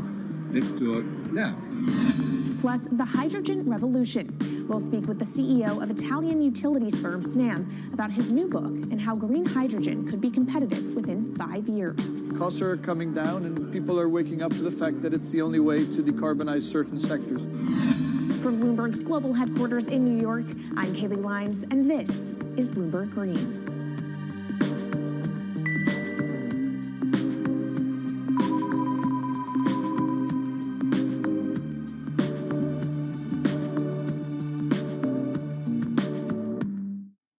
It's a new year, so here at Bloomberg Green, we're highlighting new solutions in the fight against climate change. And one of those is as old as the universe itself, hydrogen. It's the simplest element around, but could well be a game changer when it comes to turning around our dependence on fossil fuels. Today, hydrogen is used in the chemicals industry to produce petroleum products. It's also starting to be used in steel production, an industry under a lot of pressure to decarbonize. But it has far more uses as well, from powering cars to heating our homes. And Bloomberg New Energy Finance sees a seismic shift in the sector in the next 10 years as green hydrogen squeezes out dirtier alternatives. So-called gray hydrogen dominates today. But as renewable electricity gets cheaper and more accessible, so will green hydrogen. In this week's edition of Bloomberg Green, we'll explore what this push into hydrogen means for tackling climate change. We'll hear from Australian billionaire Twiggy Forrest about his pivot from iron ore to hydrogen, and we'll also speak with the CEO of Italian utility company Snam about his book, The Hydrogen Revolution. But first, what are we using hydrogen for? And why does it actually matter? Christine Lee Edwards explains. Hydrogen, the most plentiful element in the universe. On Earth, we find it mostly bonded to oxygen in the form of water, or in other gases known as hydrocarbons. Hydrogen gas, H2, burns hot and clean, making it an attractive tool in the race to net zero. But isolating hydrogen from other elements is no easy task. Today, the cheapest way to do this is via chemical processes that break up natural gas. This releases a lot of carbon dioxide. Another method is to use electricity to split water molecules in a process called electrolysis. Although there is no carbon byproduct, a lot of electricity is needed. And if this power comes from burning coal or gas, it negates the zero emissions goals of using hydrogen to begin with. Hydrogen produced in this way, powered by fossil fuels, is called gray hydrogen. If carbon capture and storage is used together with fossil fuels, then it becomes blue hydrogen. If nuclear power is used, it's called pink. And finally, green hydrogen is when it's produced via electrolysis and powered from renewable sources. This method is considered emissions-free. It's predicted that by the early 2030s, H2 made from renewables will be cheaper than that made from fossil fuels. But that hinges on the cost of electrolysis declining, which will be achieved through larger projects and an expansion of manufacturing. To be clear, vast amounts of H2 are already used today. Global production in 2018 totaled 117 million metric tons. This hydrogen is mostly used for its chemical properties, not as a source of energy, and very little of it is clean. Some sectors like steel could start using hydrogen for these chemical properties, replacing coal.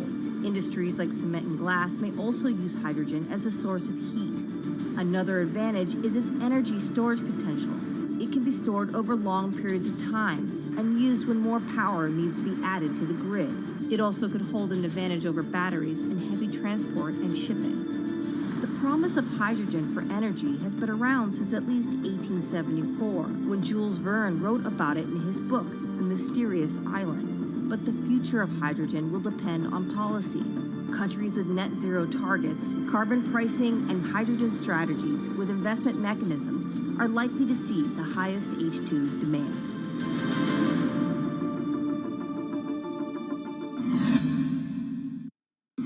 That was Bloomberg's Christine Lee Edwards explaining what hydrogen means for the energy transition. But how are businesses approaching the sector? Well, one of Australia's richest men is making a big play into hydrogen. Andrew Forrest, better known as Twiggy, made his fortune from iron ore, being the chairman, former CEO, and major shareholder in Fortescue Metals, one of the world's biggest miners. But after having made over $10 billion in profit from the metal in the last fiscal year, Twiggy wants to transform Fortescue into a clean energy company. He's been scouring the planet in search of investment opportunities in hydrogen and renewables. The firm plans to allocate up to 10% of its annual profits for green energy investments and is exploring projects across the globe, from Indonesia to Argentina. Francine Lacqua caught up with Twiggy Forrest. There's only one type of clean hydrogen, all the rest is dirty. Yeah. That is green. If you just say green hydrogen is clean, the rest is dirty, then you've actually nailed it. And, you know, anyone else who produces any other rubbish, any other argument, just look them there and say, why is global warming accelerating if anything you're saying is true? And then you'll know, actually, it's greenwashing. Yeah, but there's a lot of greenwashing because I keep on being told it's a transition. We can't just, make the transition at a click of a finger. So what are we doing wrong? What can we do better? I don't remember the personal computer having to transition the typewriter. I really don't remember that. I don't remember the smartphone having to transition the pocket calculator and the old landline. You know, its transition line is complete rubbish. The lie got put to it 2 days ago when JCB, a really loved British company, every right for the country to be proud of JCB, and Fortescue, holding a bit of a similar reputation, fantastic track record, everyone's been super well from Fortescue, huge balance sheet, super strong. When those two companies got together and agreed a $79 billion US agreement per annum, right, then that's a real wake-up call to say, hang on, green hydrogen is obviously commercial now. You know, every other form of fossil fuel hydrogen, you know, it can compete with it on price, it can probably lose on price, but what we know, it is cooking the planet. And only green hydrogen Okay, traders, let's move our stop for euro higher. We're going to move to 112.82. Okay, guys, please do so. Please move your stop for euro against United States dollar to 112.82. Okay. We're already 10 pips up. In our case, we're already 1,000 pounds in profit. Okay, guys, stay safe. Just like grey and blue hydrogen is cooking the planet. Yeah. You know, hydrogen, which is not made from renewable electricity, is releasing 10 to 16 times more carbon, let alone the methane, which is worse, than it is hydrogen. So we've just got to stop doing things which are self-harming under the guise of greenwashing. So why are leaders so slow? Even if you look at the appetite for ESG investments, they're growing exponentially, so are emissions. So where are we allocating capital? Okay, so take the recent G20.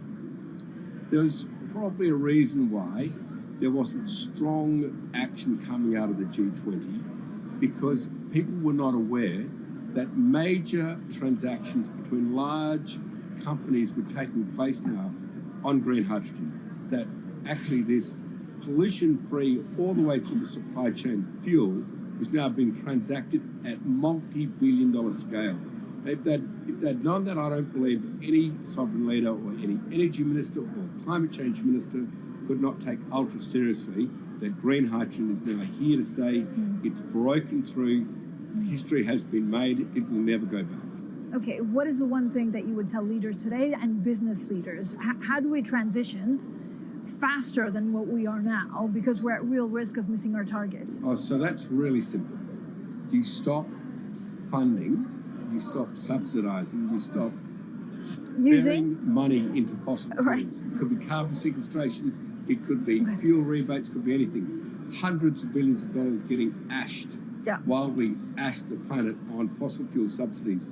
Because we haven't had that renewable electricity, we haven't had that green hydrogen, we've kind of been pushed down. It's all sorts of excuses. Oh, it'll never be commercial, it'll never be supplied in the quantities we needed, you know, blah, blah, blah. Now we know, let's take action.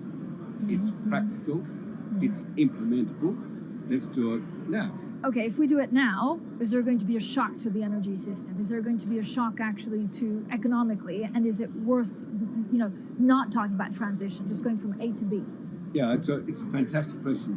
A to B is the solution. Let fossil fuels do what fossil fuels do. Just burn their coal, burn their oil, burn the gas. At least they're pumping up carbon and methane into the atmosphere, honestly. Well, not that honest, because they don't measure methane, which is 90 times worse than carbon. But at least the carbon is being done honestly. Encourage the green hydrogen sector to come in really fast. Okay, it's there. There's renewable power all over the world. We now know how to make electrolyzers much cheaper, like 25% of the original cost. We know how to do that now. We don't have an excuse to get into it. Does it need to be cheaper than oil and fossil fuel for it to be viable worldwide? Well, right now it is. Okay, so let's just swallow that bit of financial data. Right now it is cheaper, and it's getting more cheap. It's the only fuel you know of which is declining in value. You don't have enough of it, right, to power the world? Yes. That's only because we haven't had policies to support it. If we had policies to support it 5-10 years ago, it would be everywhere. You'd see the global warming budget start to come down. Now, we've got 5 or 10 years to make a huge difference. I need policy leaders all over the world to appreciate now, okay, big business is transacting with green hydrogen in multi-billion-dollar agreements. We now know it's here and it's here to stay. Let's spread it everywhere. Coming up on the program, the hydrogen revolution. We'll speak with the CEO of Italian utility firm Snam about his new book and why he thinks green hydrogen will be competitive in just 5 years. Plus, how are airlines working to become more sustainable? We'll look at how Airbus plans to step up in the climate fight. This is Bloomberg Green.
From Bloomberg's World Headquarters in New York, I'm Kaylee Lines, and this is Bloomberg Green.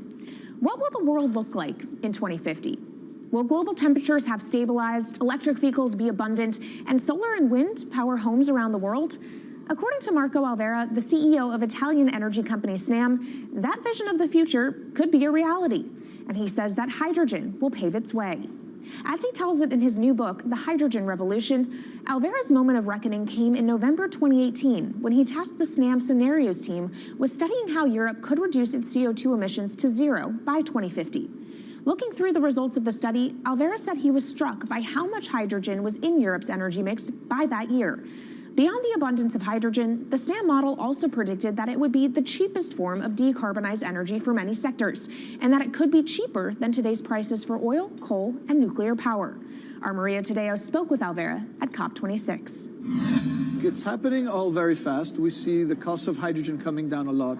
Hydrogen will play a big role in the energy mix. I don't know if it's going to be 15 or 25% of a fully decarbonized energy system, but it's going to be big. Costs are coming down, and people are waking up to the fact that it's the only way to decarbonize certain sectors, the so-called hard-to-abate sectors. And you say it's the only way and the costs are coming down. Where do you see prices moving? Because a lot of the reticence at times has to do with the pricing, that some argue, well, it's still not the cheapest option on the market. So when I was first working in hydrogen in 2004, it was costing $1,000 per megawatt hour. 2010, $600. Today, $100, and we see it going down to $50 in 5 years' time, and to going down to $25 per megawatt hour in the next 10 years or so, which is a quarter of where it is today. That's really because renewable energy, and we're talking green hydrogen here, renewable energy costs are falling, but the cost of making the electrolyzer, which is the kit that you use to convert solar or wind energy and water into hydrogen, the cost of this kit is falling a lot because it doesn't really exist on an industrial scale. So as we build up capacity, we industrialize it, we standardize it, and we squeeze costs out. That's really the cost trajectory. And for that, of course, you need demand, however, for governments and also institutions to kind of buy into this idea that it is the future and we want to invest and create infrastructure. What are they telling you? When you speak to governments, when you speak to officials, are they keen on this? They're very keen. So the Department of Energy shares our view in the States of getting to below $1 a kilo, which is $25 a megawatt hour. The European Union has a hydrogen strategy, which is very clear, and several member states have the same. Chile wants to export a lot of hydrogen. China's big on hydrogen. Australia is very big on hydrogen. Japan is blending already hydrogen. So I would say the world is now really focused on this because it's the only way to store energy for a long period of time economically is to convert it into either a liquid or a gas. And of course, you talk about the price, but the other big component is the volume. You know, how big can you go? Where do you see that on a time scale? So wherever it's sunny or windy, you can produce very cheap hydrogen eventually. And so compared to oil and gas, which are concentrated in few parts of the world, it's going to be very democratic from that point of view. So every sunny place, every desert, every ocean wind can be turned into hydrogen that we can put on ships, in pipes, and really start trading it around the world. So it's going to happen a lot faster than a lot of people think. So, and when you say a lot faster, what is that in time?